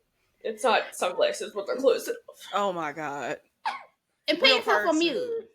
Put yourself on mute. No. All right. Anyway, Bronson Reed returned last night, and I got a problem with him because I thought that man was gonna be out a whole lot longer, and like he didn't tsunami who I wanted him to tsunami when he came back. I don't like that. That brother. I don't like that. That brother turned CM Punk into a CM Flapjack. Do we know CM what Punk is all pancake. right? Actually, And everyone, he's Tough. just an elder. He got it on his back and everything. Like when he landed on his back, like when he tsunamied his back, I yelled out, "My back!" Just like how Malcolm does. You know, I yelled it out just like that. And it didn't help. It didn't help that the brother's knees was underneath him as he was landing on top of him like that. So then you got 400 pounds landing on you. that's a big man. While your knees are in your Pure chest. meat. So now your knees are in your spine. And so they rolled him over, held him down, and then jumped on him again. And I'm pretty sure I saw like 2 inches of his backside like disappear. You know how when you use an eraser and you just keep on erasing until it like that's what was happening with Punk in the middle of that ring. The way that he was landing too. It was the way that he was landing after the tsunamis. Like, bro, It's like a reverse it was BBL. bad. Oh my god. It's Oh like, my yeah, god. it's like an inverted BBL, you know? Like it landed on him and instead of his like I'ma stop.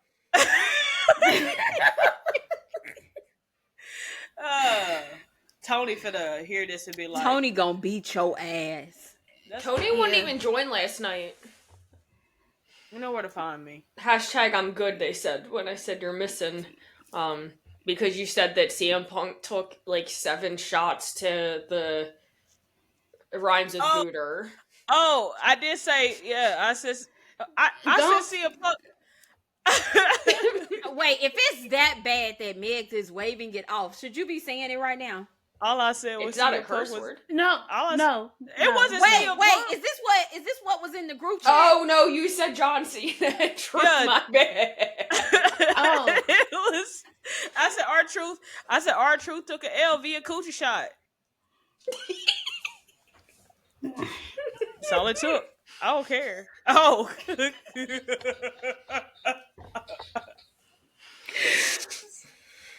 Yeah, Real hot That's all girl it- shit.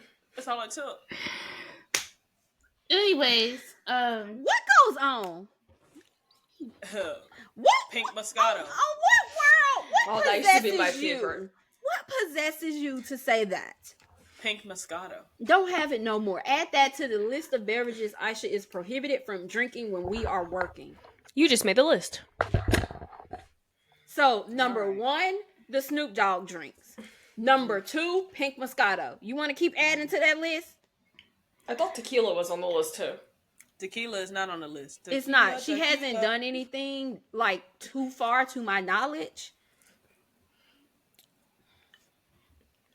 got you. I would say preemptively put Cutwaters on there. Preemptively. we'll put an asterisk beside those just in case, so that Yeah. whenever, in case she tries it and we realize how crazy it is. Yeah. So Because the Cutwaters had Morgan slept last night. Morgan's a fucking lightweight. So hey, not too much on my Morgan. she's a fucking lightweight. So like, I mean, just because everybody, you know what? Never mind. Just because what? Nothing. Say what's on your mind. Mm-mm. This is a safe space. It is Clarissa. Say fucking it. not. You are a liar. Say it with your chest. Everybody ain't borderline alcoholics. Yeah. Some of us are, and that's why we don't drink no more. So, Well, some of us are, and they still drink. Anyway, Woody City. So I do want to ask y'all about the Zelina and Chelsea match, because I'm seeing a lot of shit over what looks to be just an innocent accident. It was Pretty a much. 2-minute match. It was a 2-minute match. That was added 24 hours beforehand. Not even 24 hours, bro. Shit was like 12 10 hours hours, later, yeah. bro. And then Zelina was trying to do the 619 and she got caught up on the ropes and wasn't able to do it. She still broke Chelsea's nose though, so. Yeah. On accident. Well, I mean, accident, purpose, still, so. Haley. I like Chelsea Green, I'm just saying. I mean, she's, even if she had a little oopsie, she still broke her nose, so. I mean, at the end of the day, we have to remember that these are actual humans, and people make mistakes. People make mistakes. I'm so sure that she feels absolutely horrible about what she did. And I'm sure her and Chelsea have already talked about it, whatever. But, like, is she deserving of the amount of hate she's getting online? And I'm specifically asking it to Haley, since Haley said, like, asking her on purpose, like she still did it. So, like, I didn't think that's when she broke her nose, so just scratch everything I said. I didn't know when she broke her nose, but I didn't think it was because of the... I still haven't seen the match, but that is what people were saying is when. I don't know. Was it, Max? Can someone confirm that? I didn't think she broke her nose there. I thought it was when, like, she got pinned. I could be wrong. I didn't see blood till afterwards. To be honest. I didn't okay, think so it was... wasn't then, because that's what I'm. Like I said, I still have not watched, so I'm just going off of what a lot of Twitter had to say, because I have not had time yet because I was outside last night. It was an honest mistake though. Like, it wasn't like the end of the world. Everyone's like, oh, see, like, how many people have had an accident on the rope? Like, people are going way too hard on her, I feel like. Mm-hmm. Yeah, because it was supposed to be a different spot too. So like something switched like on the fly. So she did the move, and on accident that happened. It was, but the funny part of that match is them basically wearing the same color scheme. So I noticed. Yeah, but well, then I asked, was it a good match, even though it was short? And with it was that, alright. Okay. It was clunky a little bit. Okay. I will say that it was a little clunky, but they did the best they could. Okay. In the time. Gotcha. Well then, my next question, because I'm just gonna ask y'all a question, because no man is ever truly good. Go ahead, ask a question. Ask a question. I don't want to talk no more, dog. Okay. Well, the next match, it was. See, the truth was second or the second to last? Third. Because after that was Damien and Drew, which... You're right. Yeah. And Cena, okay, I will say, in the Cena Truth match, Truth... He should have won. He should have won, because it was non-title. Exactly. But Truth, like, people gotta stop playing with Truth thing, even though he's a hoot of a comedian, out of the ring, he still is hooping at his age, and he's in his 50s, I think. Yeah, he really did give like Cena like a good run for his money at points. I'm just glad that Cena ain't beat him up like people would thought he probably would have. I'm happy Travis Scott didn't spawn out during any of those matches. What the hell is up with her too? Now she's spelling the letter A. A? I don't V? I don't know what goes on tonight. L7 weenie? The pocketbook shot. That in the cooter. That's what she said. Jesus Christ, dog. Shot. Cool. Yo. The pocketbook. He hit the pocketbook. You so old school, Migs. You so old school. I in the pocketbook. That's very much auntie grandma coded right there. Cause when she was saying the other word on live, I'm like, please stop saying it. I kept saying pocketbook. Please, let's find another word. Is it actually considered a bad word though? No, No, because it's slang for virgin.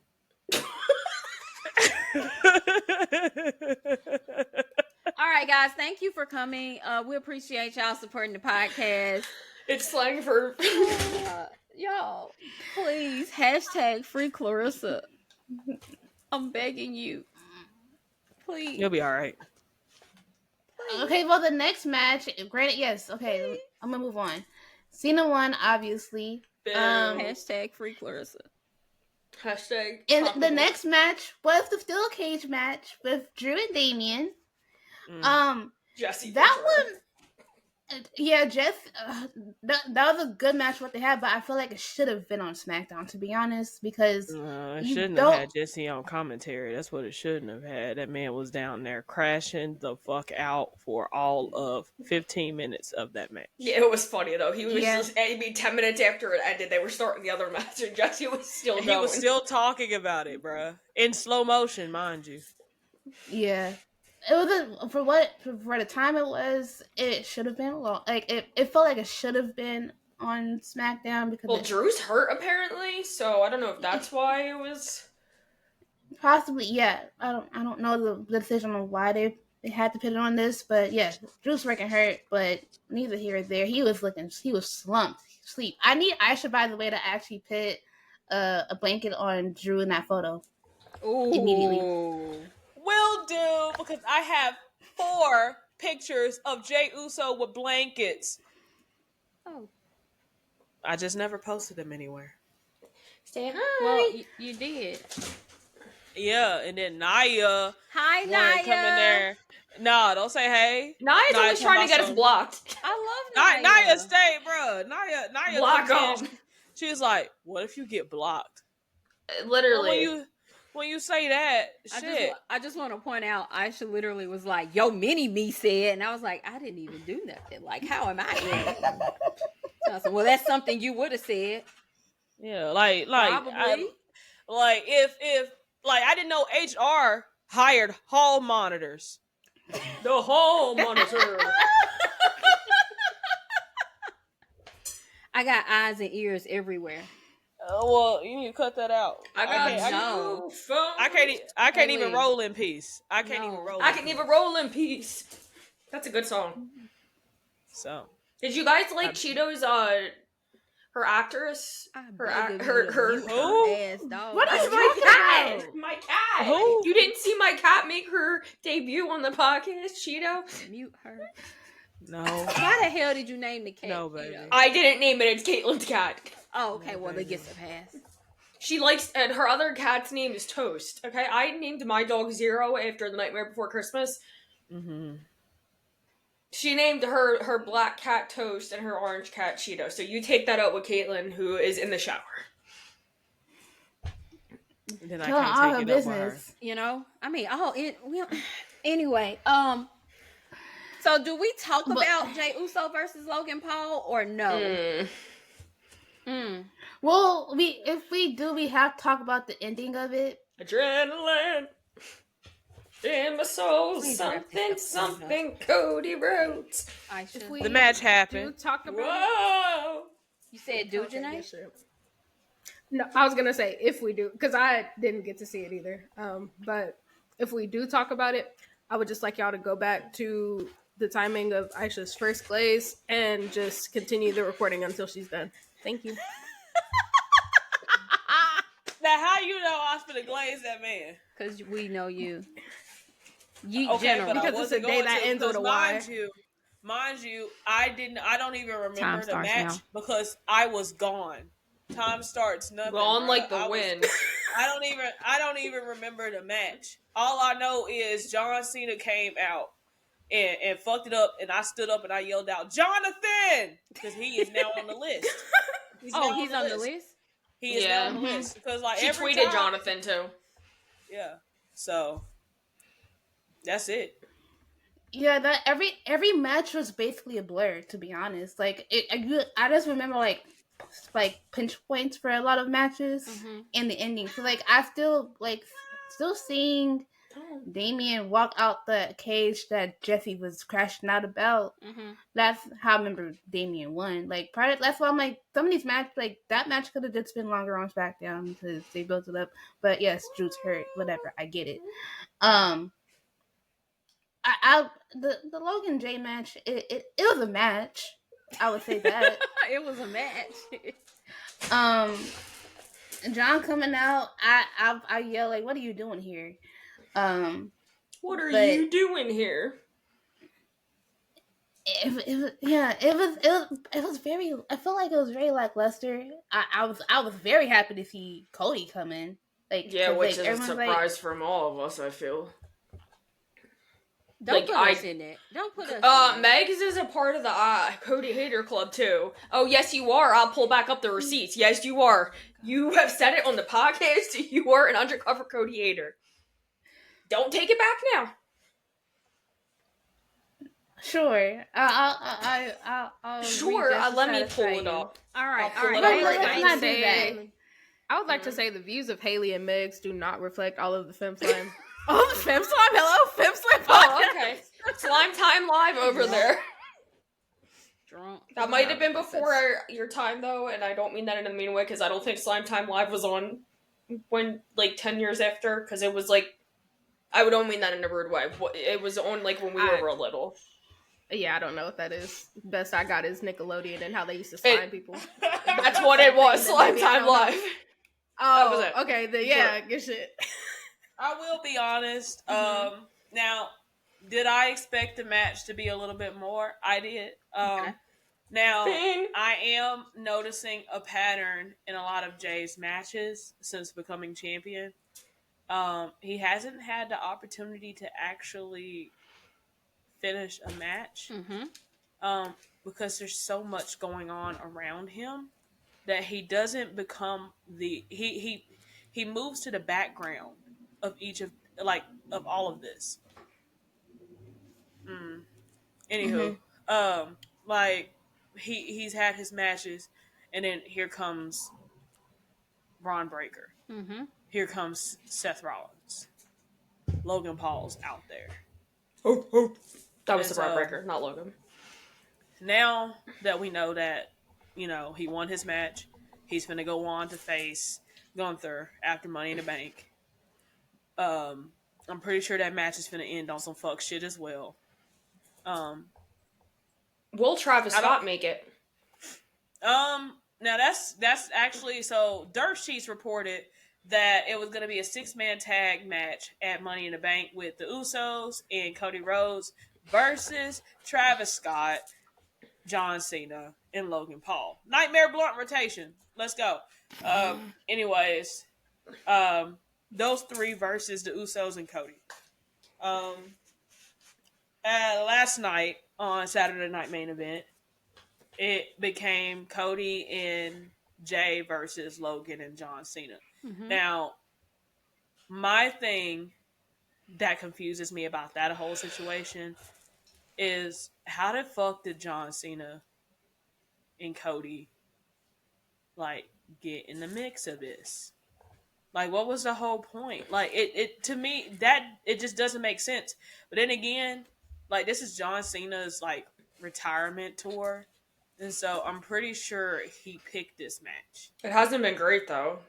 It hasn't been great. Shit's been ass. Which is kind of tragic for him because you would have thought that they would have put more thought into some of this, but here we are. Yeah. No, you're right. It's just I don't know. Even Michael Cole said it last night. It hasn't been going the way. No kidding. Yeah, and then but I am super happy that Jay is probably the most sought out champion in the WWE, like in the last recent years. Because Cody didn't have folks gunning for him like this. The only person who last had people gunning for him the way people are gunning for Jay is Roman. Roman had folks gunning for his ass. In which I think that's why I really enjoy when the Usos and Roman have championships, because they really do enjoy being chased. They like the chaos of being a champion. Mm-hmm. Because like when the Usos were tag team champions, everybody and their fucking grandma was creating tag teams just so they could try to get them damn titles. And everyone could get the sauce too. Like it didn't matter who you were. They were stepping up to you. Yeah, and I love that. And now we're seeing that same title run, like the way they like to run their titles with Jay. Because that man has 7 people after him right now. He's in like 7 stories. He really is. Like, that's the most. Keeping him booked and busy. Shit. Like, he has Logan Paul, John Cena on his ass. You got B Squared, Seth Rollins, Paul Heyman, Gunther, like. And Sammy might end up turning, which then leads to 8. But like, I don't know. I feel like they saw everybody considering the idea of Sami Zayn turning heel and was like, you know what? We won't do it right now because everybody's on our tails. So they're gonna wait. That damn pop when he does though. I feel like it'll probably be closer to when Rumble is in Saudi, because I'm pretty sure that's like that they're having him win Royal Rumble. So I think it would be more interesting if when he won that he was in a heel rather than like a babyface. But I don't know. Can I be honest? You don't care. I don't think I care for Sami Zayn as a heel. Really? That's why I don't want it to. That's why I don't want it to happen. No, to be honest, because the last time he was heel, it was fucking boring, and like he was like a conspiracy theorist, and it was just fucking ass. And like he's not a believable heel because he's too pure and too good of a guy. That's true. And like he also doesn't have that tone of voice that makes him compelling enough to be a heel for me. Now he might end up proving me wrong one of these days and going heel and actually doing it, but his last heel run, and then like the ones before that, I can't say I've ever really they're nothing. There's nothing memorable from him. Like even when he was a part of Bloodline, and the Bloodline were heels, he was like not a heel. He was a face in a heel faction.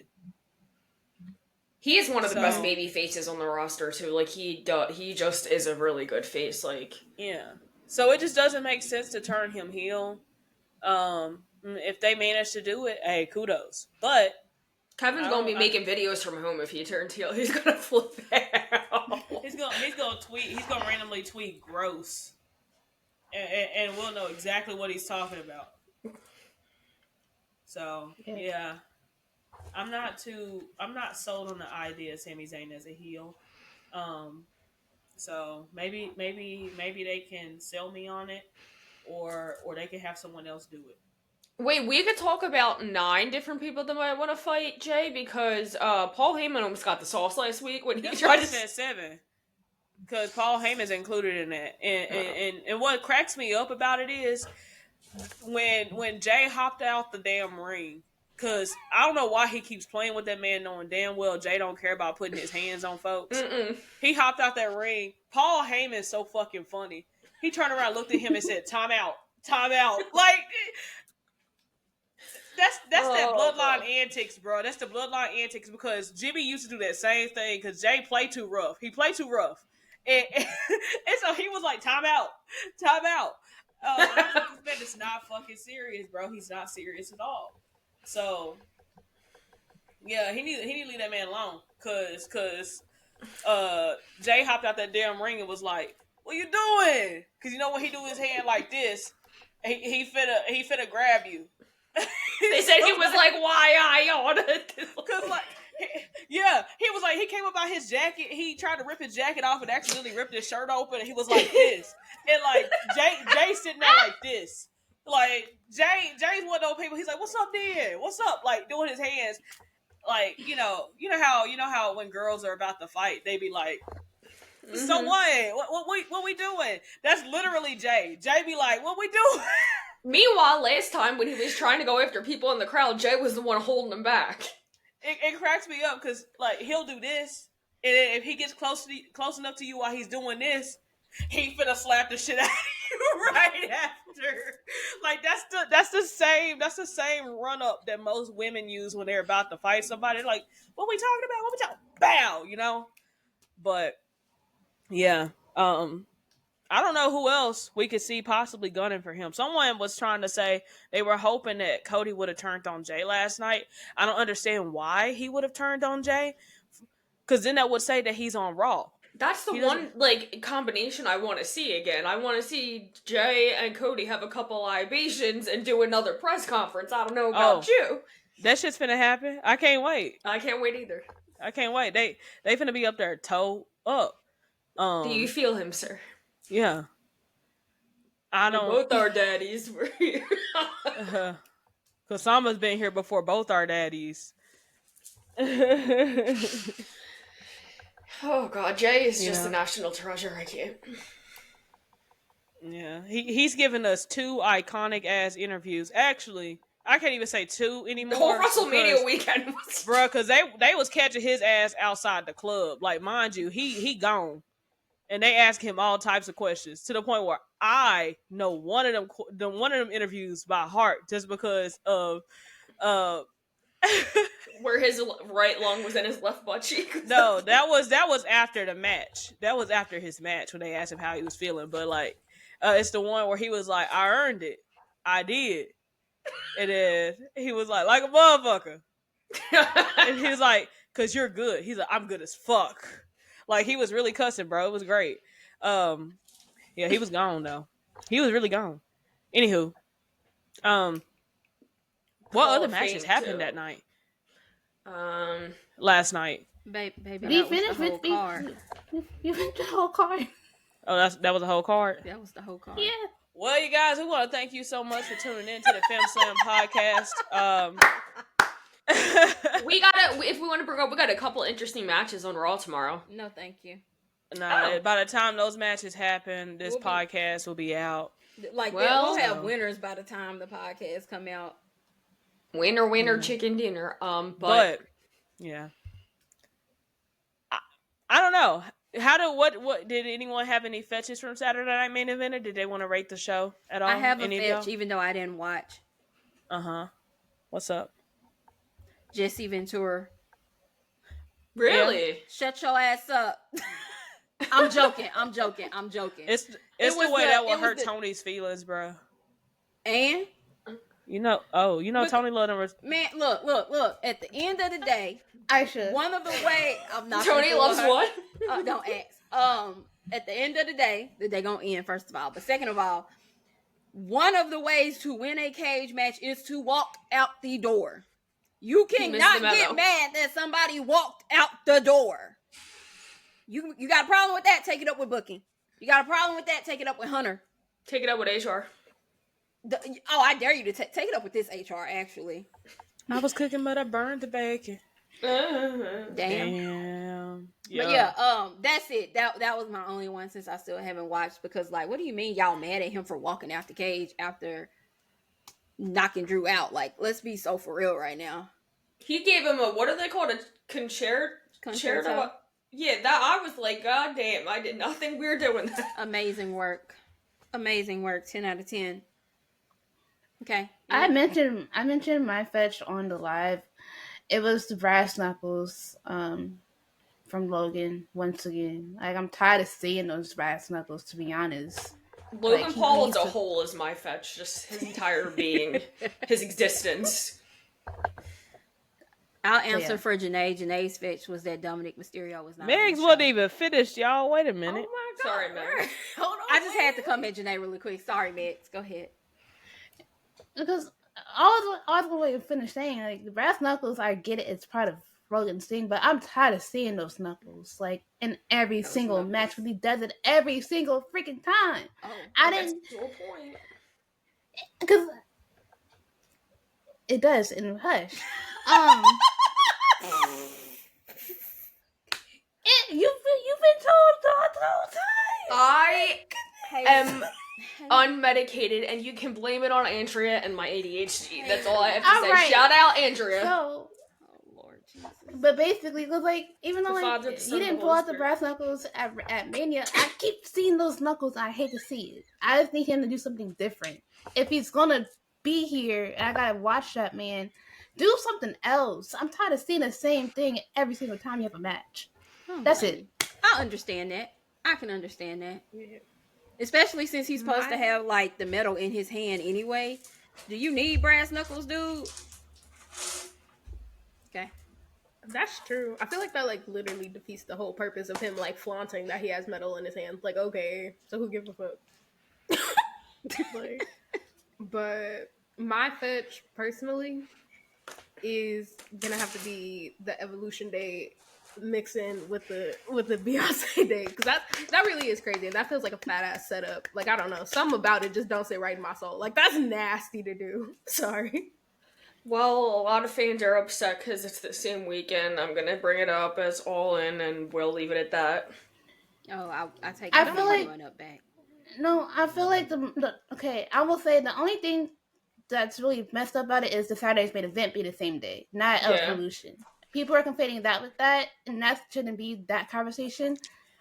It's just people are right now. We're at a time where a lot of people just want to complain about whatever the fuck the WWE has going on. Like, we're just never going to be satisfied with the product at this point because we're just really frustrated with a lot of the things that are happening. But like, again, like you were saying, Megs, there really is absolutely no reason to kind of be like trying to say, oh, well, they're doing this to rival AEW when like that show is the day before, Mm-hmm. and the only event that will be rivaling it is Saturday Night Main Event. They will not be going up against them, and if they are, you're just comparing their numbers just based off of shows, and that's something that everybody does anyways. Like, every time I turn around, they're talking about that. So And so, and then Go ahead. go ahead, Because I was gonna say because stop the apologizing. whole. Okay, so the whole thing of Evolution even being that same weekend, it really, to a lot of people, it still feels like a here damn. Because why are you putting it on the same weekend as Saturday Night Main Event in the first place? Like, Because it people can't already want the be combo there. because they want the Yeah. 2-night events. Yeah. That's the thing, because like WWE is starting to move into doing like 2-night events in like major cities. Like right now, like with Tampa, they had Friday Night SmackDown, Saturday Night Main Event, Battleground, and then Monday Night Raw are all going to be in the same area, and they're like, hey, buy your tickets for that. Oh, and NXT as well. I don't No, hate no, it. no, though. no. NXT is not going to be at Tampa anymore. Those tickets did not sell. Well, it wasn't at Tampa anymore. They didn't sell enough for it to be, so they shipped that back to the PC for the Tuesday show. I don't hate Okay. that they're doing that though, because I feel like that gives people like more for their money. Like, if I'm flying out to another city, make it worth my while, you know? Exactly. Like, I'm not even gonna lie to you, like the experience, especially at WrestleMania, having so much to do wrestling related is really fun. Like, there's just so many things to Yeah. do. Like, you go into a city, you don't want to just go for one day. Oh, I can go like when Evolution's happening, the weekend they're having Friday Night SmackDown in Nashville before they move on down to Atlanta for Saturday Night Main Event, and then for the next day after Saturday Night Main Event they have Evolution, and then they're gonna move over to Birmingham for Monday Night Raw, and I'm pretty sure they're gonna do a package for that as well because Atlanta and Birmingham are 2 hours away from each other. It's literally just a drive, so like, I don't know. And then, like, I know, like Clarissa was saying, yeah, Beyonce is on the same night. But like, I feel like a lot of people, when they're talking about Evolution, they're only thinking about the women, the female audience that will be tuning in. They're not thinking about the kids that are tuning in the male audience that will also be tuning in, but not for the misogynistic things, but just for the fact that they want to support women's wrestling. And then, like, of course, AEW has fans that also watch the WWE as well. So I'm pretty sure they're going to be tuned in, like the 3 people who are AEW people in our podcast team. I'm pretty sure they're going to be watching on Sunday, despite having very strong opinions about the show happening the day before. I think only So- one of the 1/8 of us is going. I don't think anyone else is going that I'm aware of to All In. I don't think Mads is going. Oh, she's not going anymore? No, I don't have know no if idea. she's going or not. I haven't heard anything about it. I know she did say that she planned on being on the ground for AEW, but like I'm not entirely sure if she's gonna actually be there. I haven't heard anything else. But I'm planning on being on ground for Evolution.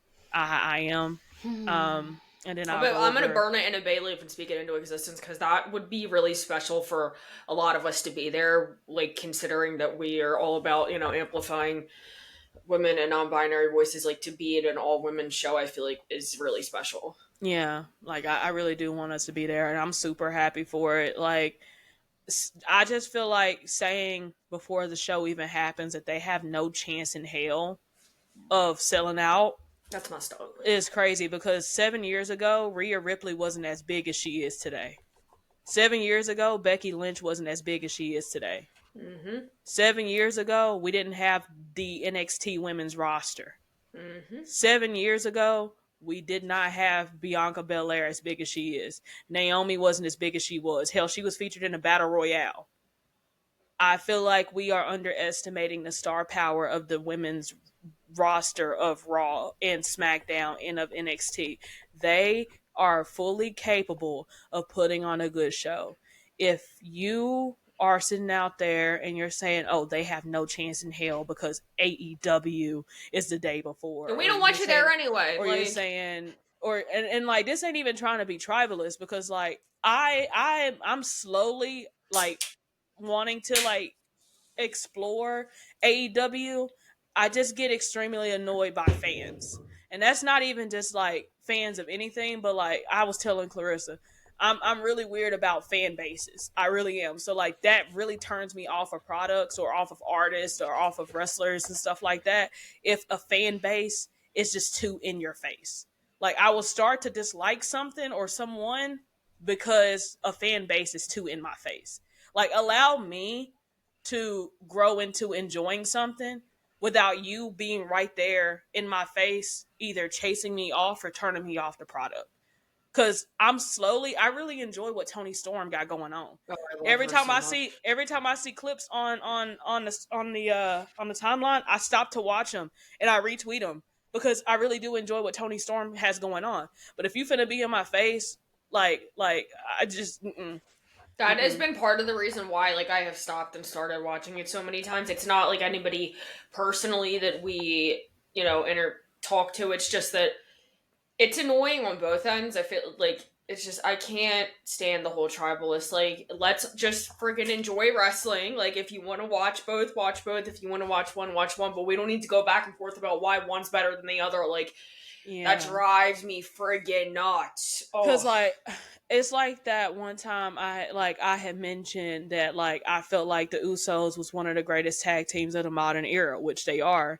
And here come AEW motherfuckers just coming through here. Like, no offense to a lot of the AEW fans, but there's a few of y'all that are just over the top, extremely weird. We get it. You're a fan of AEW. No one fucking cares. Okay, that just all of a sudden just came in the damn comments.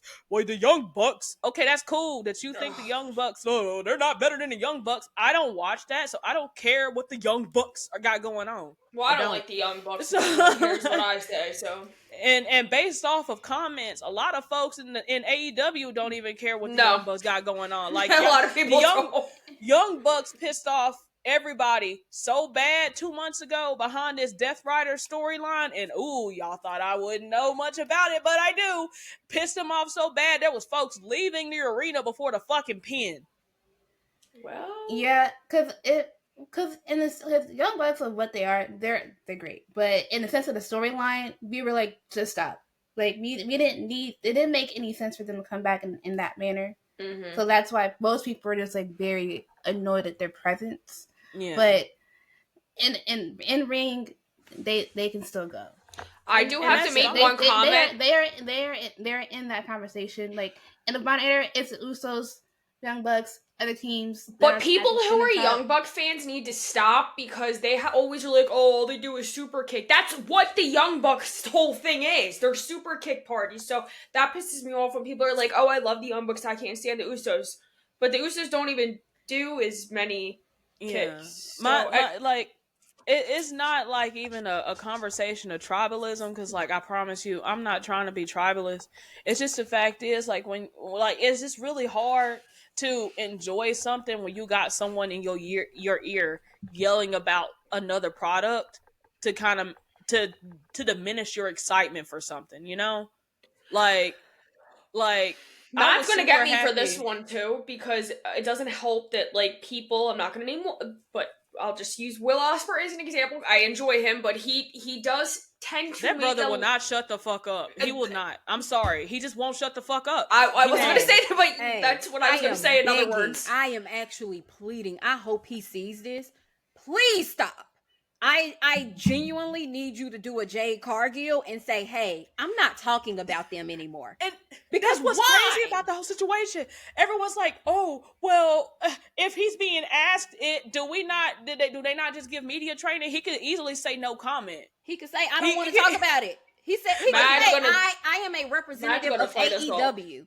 I am a part of AEW. That's who this interview needs to be a focus on. Because unfortunately, I don't see his comments about his own company. As somebody who doesn't really pay attention to that side of things, I don't see when he talks about that company. All it I does see is when he create talks about discourse WWE. online, bro. That's it. And so I want to know about Will Ospreay. I want to know about what he's doing in AEW. And yes, I can go find it, but the stuff that trends should not be when he talks about the competition. That's all. Yeah, because he's a really good wrestler, and I feel like that is what he's getting more traction about, and he's way too talented for that to be what everyone knows him as. So I will agree with that. It's a different style, obviously, than everyone. You know, not everyone likes the style, but I was just going to comment on that. I feel like every time I turn around, like that's not helping the division. I feel like for people, It's not. that makes me sad because some of us enjoy both, and it's like hard because I'm like, why do we got to bring this up all the time? Yeah, because like that's where my thing is because like the moment that you see his comments pop up online, you already know that that's going to be the fight for the entire day. And to me, like no hate towards Will Ospreay. I'm sure he's a talented, very fantastic guy. Based off of what Mad say, he is godsend. He is a godsend. He's a great contribution to wrestling, and that's cool. Thank you for your contribution. But shut the fuck up. please. I'm just so tired of the fighting. I'm so tired of the fighting. And then like you have the AEW people that are trying to fight the WWE people. Oh well, he is right. The product sucks. And then like it's just I don't know, man. It's I'm tired of it. I'm annoyed with it. I don't want to. Megs, what were you gonna say? Because I know that you watch. I watch AEW. You watch more than me though. I was gonna say my opinion on it is it's a little bit different because I feel like he can talk about it. It's just the conversations around it. It's just amplified it to be the worst. Like he can do that because in a sense, it kind of him talking about it at times it dials back to Triple H, and his comments previously about him. But wasn't that like 2 years ago though? It was last year. Well, last year, okay. It was last year, but even though it's been a year, this conversation still come up because they still want to ask him those questions, and he's still going to oblige it. Yeah, it is what it is at this point with that. But with me and for me, like I get it. I like he's a wrestling person. Yes, he's in AEW. He's going to talk up his company and compare it to. And at times compared to the WWE because he watches it a little bit too. Mm-hmm. But I think it's mainly the discourse online is what pisses me off about it. Yeah. For the most part. Because, like, we don't need to, like, have these conversations every single time he says something. Yes, it headlines stuff. But people need to shut up. Everyone needs to shut up. They make it worse, too. Yeah, they do. I mean... But that's what's gonna, if you are constantly seeing that your comments are causing this kind of thing, at what point do you say, I don't want to talk about it anymore? Like, let's talk about me. Let's talk about how great I am. That's all I'm saying. Because me personally, I don't give a rat's ass about the WWE versus AEW thing. If you want to enjoy both, I beg of you to enjoy both. If you want to pick one, I want you to pick one. I want But I you to also want you to enjoy remember. wrestling. But Yeah. us, Remember that. hmm? I'm sorry. Remember that one isn't better than the other. It's just different. It's They're a two different preference. crowds. There's a preference. Everybody has their preference. So for me, I am just tired. And I will say the same thing if Jay was still talking about AEW. I would say the same thing if Punk was still talking about AEW. I would say the same thing if Cody was still talking about AEW. They barely do. It is very rare. So that's my whole thing. I don't want this to become a thing of people are only asking him these questions because they know they're going to answer, that he's going to answer, and that they know they're going to cause discourse on the timeline. And because these companies don't give a fuck because they're getting paid for that tweet. They're monetized. Yeah. They want you to Yes. get angry and have 100,000 retweets on that bitch with y'all arguing back and forth over WWE versus AEW. I'm not going to knock them for getting their money. I'm just saying that at some point, I would like to log on and mostly just hear about him. It's crazy because there's like other, like there's New Japan, there's TNA, and like it's always just, I mean, I know they do like Forbidden Doors and stuff, and they do crossovers, and we do crossovers with, you know, TNA, but there's just a specific group of fans that go back and forth Mm-hmm. all the time, twice a week, and I'm just so tired of. And it's as if these two companies can't coexist. Because again, you have, I'll say me and Aisha, who don't watch AEW at all, but we are fully interested in the shit that we see that pops up about Tony Storm. I've been saying that it's I just am so going to watch the entire Tony Storm Mariah May thing for the last month, and I just haven't had a chance to sit down and watch it. But since I'm off tomorrow, maybe we'll do that then. But I really do just enjoy it. Like Tony Storm is really fun to watch. Like yes, her She's so character good. is very unique and like I don't tune in for anything else. But like when I see Tony Storm pop up, I'm a simple person. I see Tony Storm pop up on my TL. I Hey, stop. I watch. Tony having a match right now. Yeah, I And I know retweet. that. I can't wait till the match is over so I can go back and I can go and watch certain things about the show. Mhm. Like one day, eventually, I will be able to get into the entire show. Right now, do I want to? No. I want to. I'm kind of. It's kind of like the groundhog, right? Like Groundhog? he's coming out. Uh-huh. You don't want to force him to see his own shadow. You want him to see it on his own. You feel me? If only that's- everyone that's- could be like Willow, you know, Yeah. Megs. Like that's my kind of thing. Like allow me to find something about the product for me to enjoy rather than you going, oh well, this is who I think you should like. You know, Chris Statlander, or I think that's her name. I don't know. It's Chris Statlander. You had it right. Okay, cool. Statlander. It Yeah. was And then- Haley. and I then- was like, I don't. And then No, it just made me laugh because that's one of the and names like, I don't hear is well, off the you should want to watch. You know, Hangman. you wanna see Hangman. You want to watch Swerve.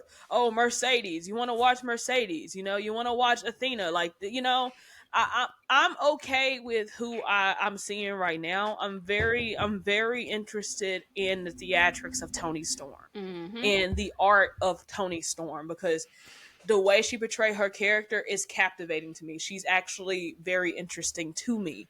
So right now, she's the only person I care about over there. She's in a lane of her own. Honestly. Yeah, she's in her own lane. She's created her own space, and nobody can touch her in that area. Like the character development is quite fucking insane, which is why I'm so excited to watch it play out with her versus Mariah and whatever else she ends up doing. So yeah, I just want us to all just be happy and enjoy wrestling in whatever way you see fit, whether it is WWE, whether it is AEW, Stardom. I don't care. Enjoy wrestling, dog. Indie scenes. It doesn't make you any better than the next person because you watch like 85 different companies. Yeah, because baby, I only have time for one, and that's the WWE. And I barely got time for them. Actually. And I barely got time for them, bro. I work a full-time job. I am a corporate lady. Not only do I work a full-time job, but I am also a photographer, like a legitimate photographer. Like I actually have a career. Oof. There go the titty Anywho, eraser. bro, just a bunch of cars. They're just like I said, this is fucking NASCAR all through here. I'm also a photographer. Not only am I also a photographer, but I'm also a graphic designer. Not only am I also a graphic music designer, mixer. I'm a podcaster. Not only am I that,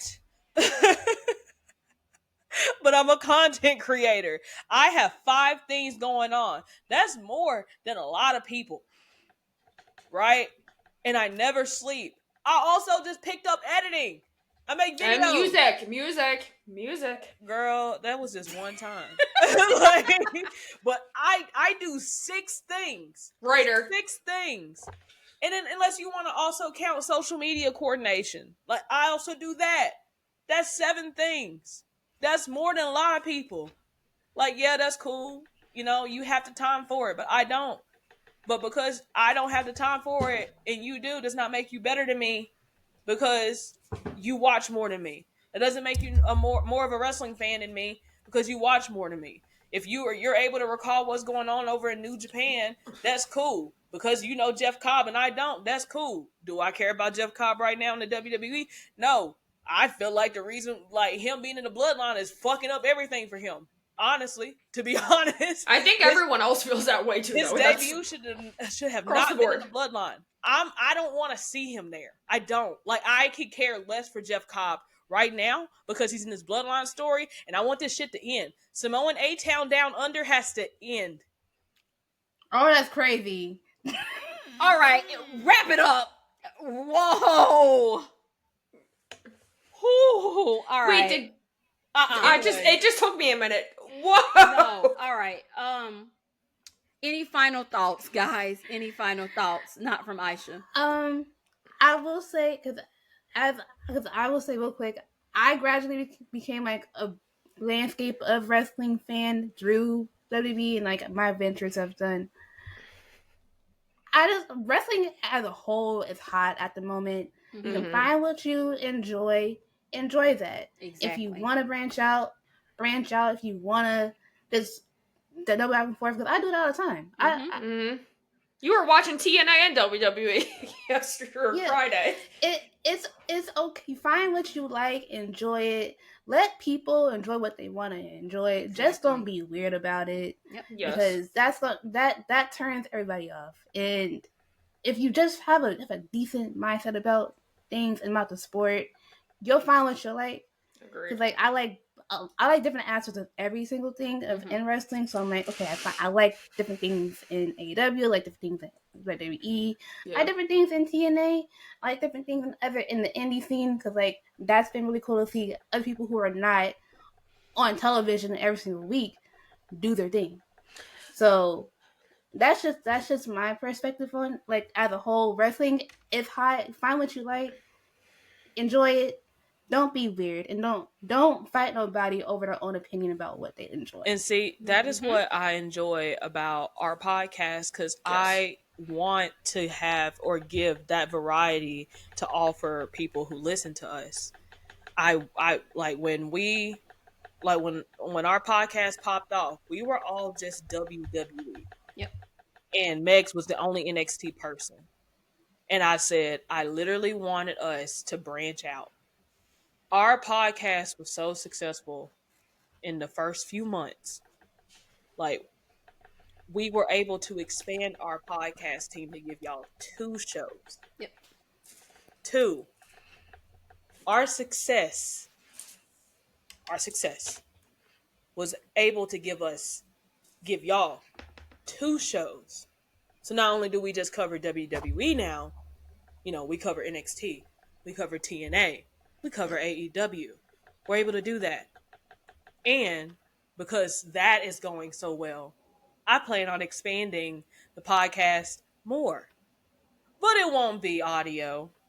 It won't be. I wonder what it's going to be. I wonder what it's going to be. I guess y'all because should stay our tuned. podcast has been so successful. So successful. We do plan on expanding. It's coming soon. Haley's so and if you are a writer, never mind, I know what it is. I just was trying to ear to the wall. If you're a writer, you're wanting some experience Just in hold writing, tight. your time is coming. The time And you is get to now. say you're part of the Femme Slam podcast. The time is now. Also, not that anyone cares, but I'm trying to Lord. start watching more Japan and like I want to start watching like Stardom and stuff. So Yeah.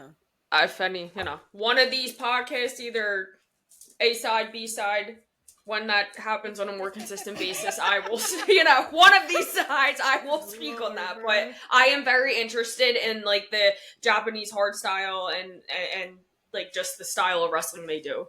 Yeah. So And so I'll let y'all have that. Like, unfortunately, VO and Tony will probably never see hit the like boss lady over on the B-side show, just because I don't have enough time to consume anything else. I loosely watch NXT. Like, I know what's going on NXT. I do. I watch it when I can. But like, you are missing out on that. I know that Luca's back right now. Now I do know that Luca has returned. So, but like I said, that I have so much going on. There, so much goes into me being this for y'all. So, so I let everyone else on the podcast do what they can. Everyone else is extremely knowledgeable. They're super talented. They know their shit. They get on here and they talk about their love for the game. And that's all I want. That's what got us here. That's what got us this motion. Hello. All right, guys. Thank y'all for tuning in. Just know we love y'all. Thank y'all for supporting us. Thank y'all for rocking with us. If you haven't already, please go check out the B-Sides podcast. I believe they dropped a very controversial wrestling hot takes episode last week. They've been trying to get me to watch it, bro. They are expecting to be whacked for it. But what they don't know is I am a believer of protecting my peace. I believe in Joe Hendrick. But I ain't trying to throw nobody's brick. I'm not trying to throw no bricks at nobody. Tony, I named my disco ball Dorothy, by the way. Meg, Hush, Haley. I love y'all. Haley. I do. I love all four of y'all. I kiss all y'all on y'all foreheads. You're gonna give us uppies too. Uppies. And uppies. And give y'all all the uppies in the world. But I can't give uppies because y'all bigger than me. Get waxed for some of y'all opinions, and there's certain people that y'all are looking for. Turns out, it sounds like because they can whack at me every week. Still saying we looking for folks. They still say they looking for folks. Mm-hmm. I have a feeling I know which people they looking for. Mm-hmm. And I love y'all too much to whack the hell out of y'all. I love y'all too much. I will say I'm gonna send y'all the clip that I haven't posted yet. I just need you to watch it. It's me. I believe in protecting my peace. I was gonna say, Vio whacks me every week, so peace, even from you. Forehead kisses for everybody. But it wasn't that bad. Okay, did you just wiggle your tongue at me? Yeah, like SpongeBob. All hail the magic conjure. You can't. All right, wrap it up, bro. Please, you can do that.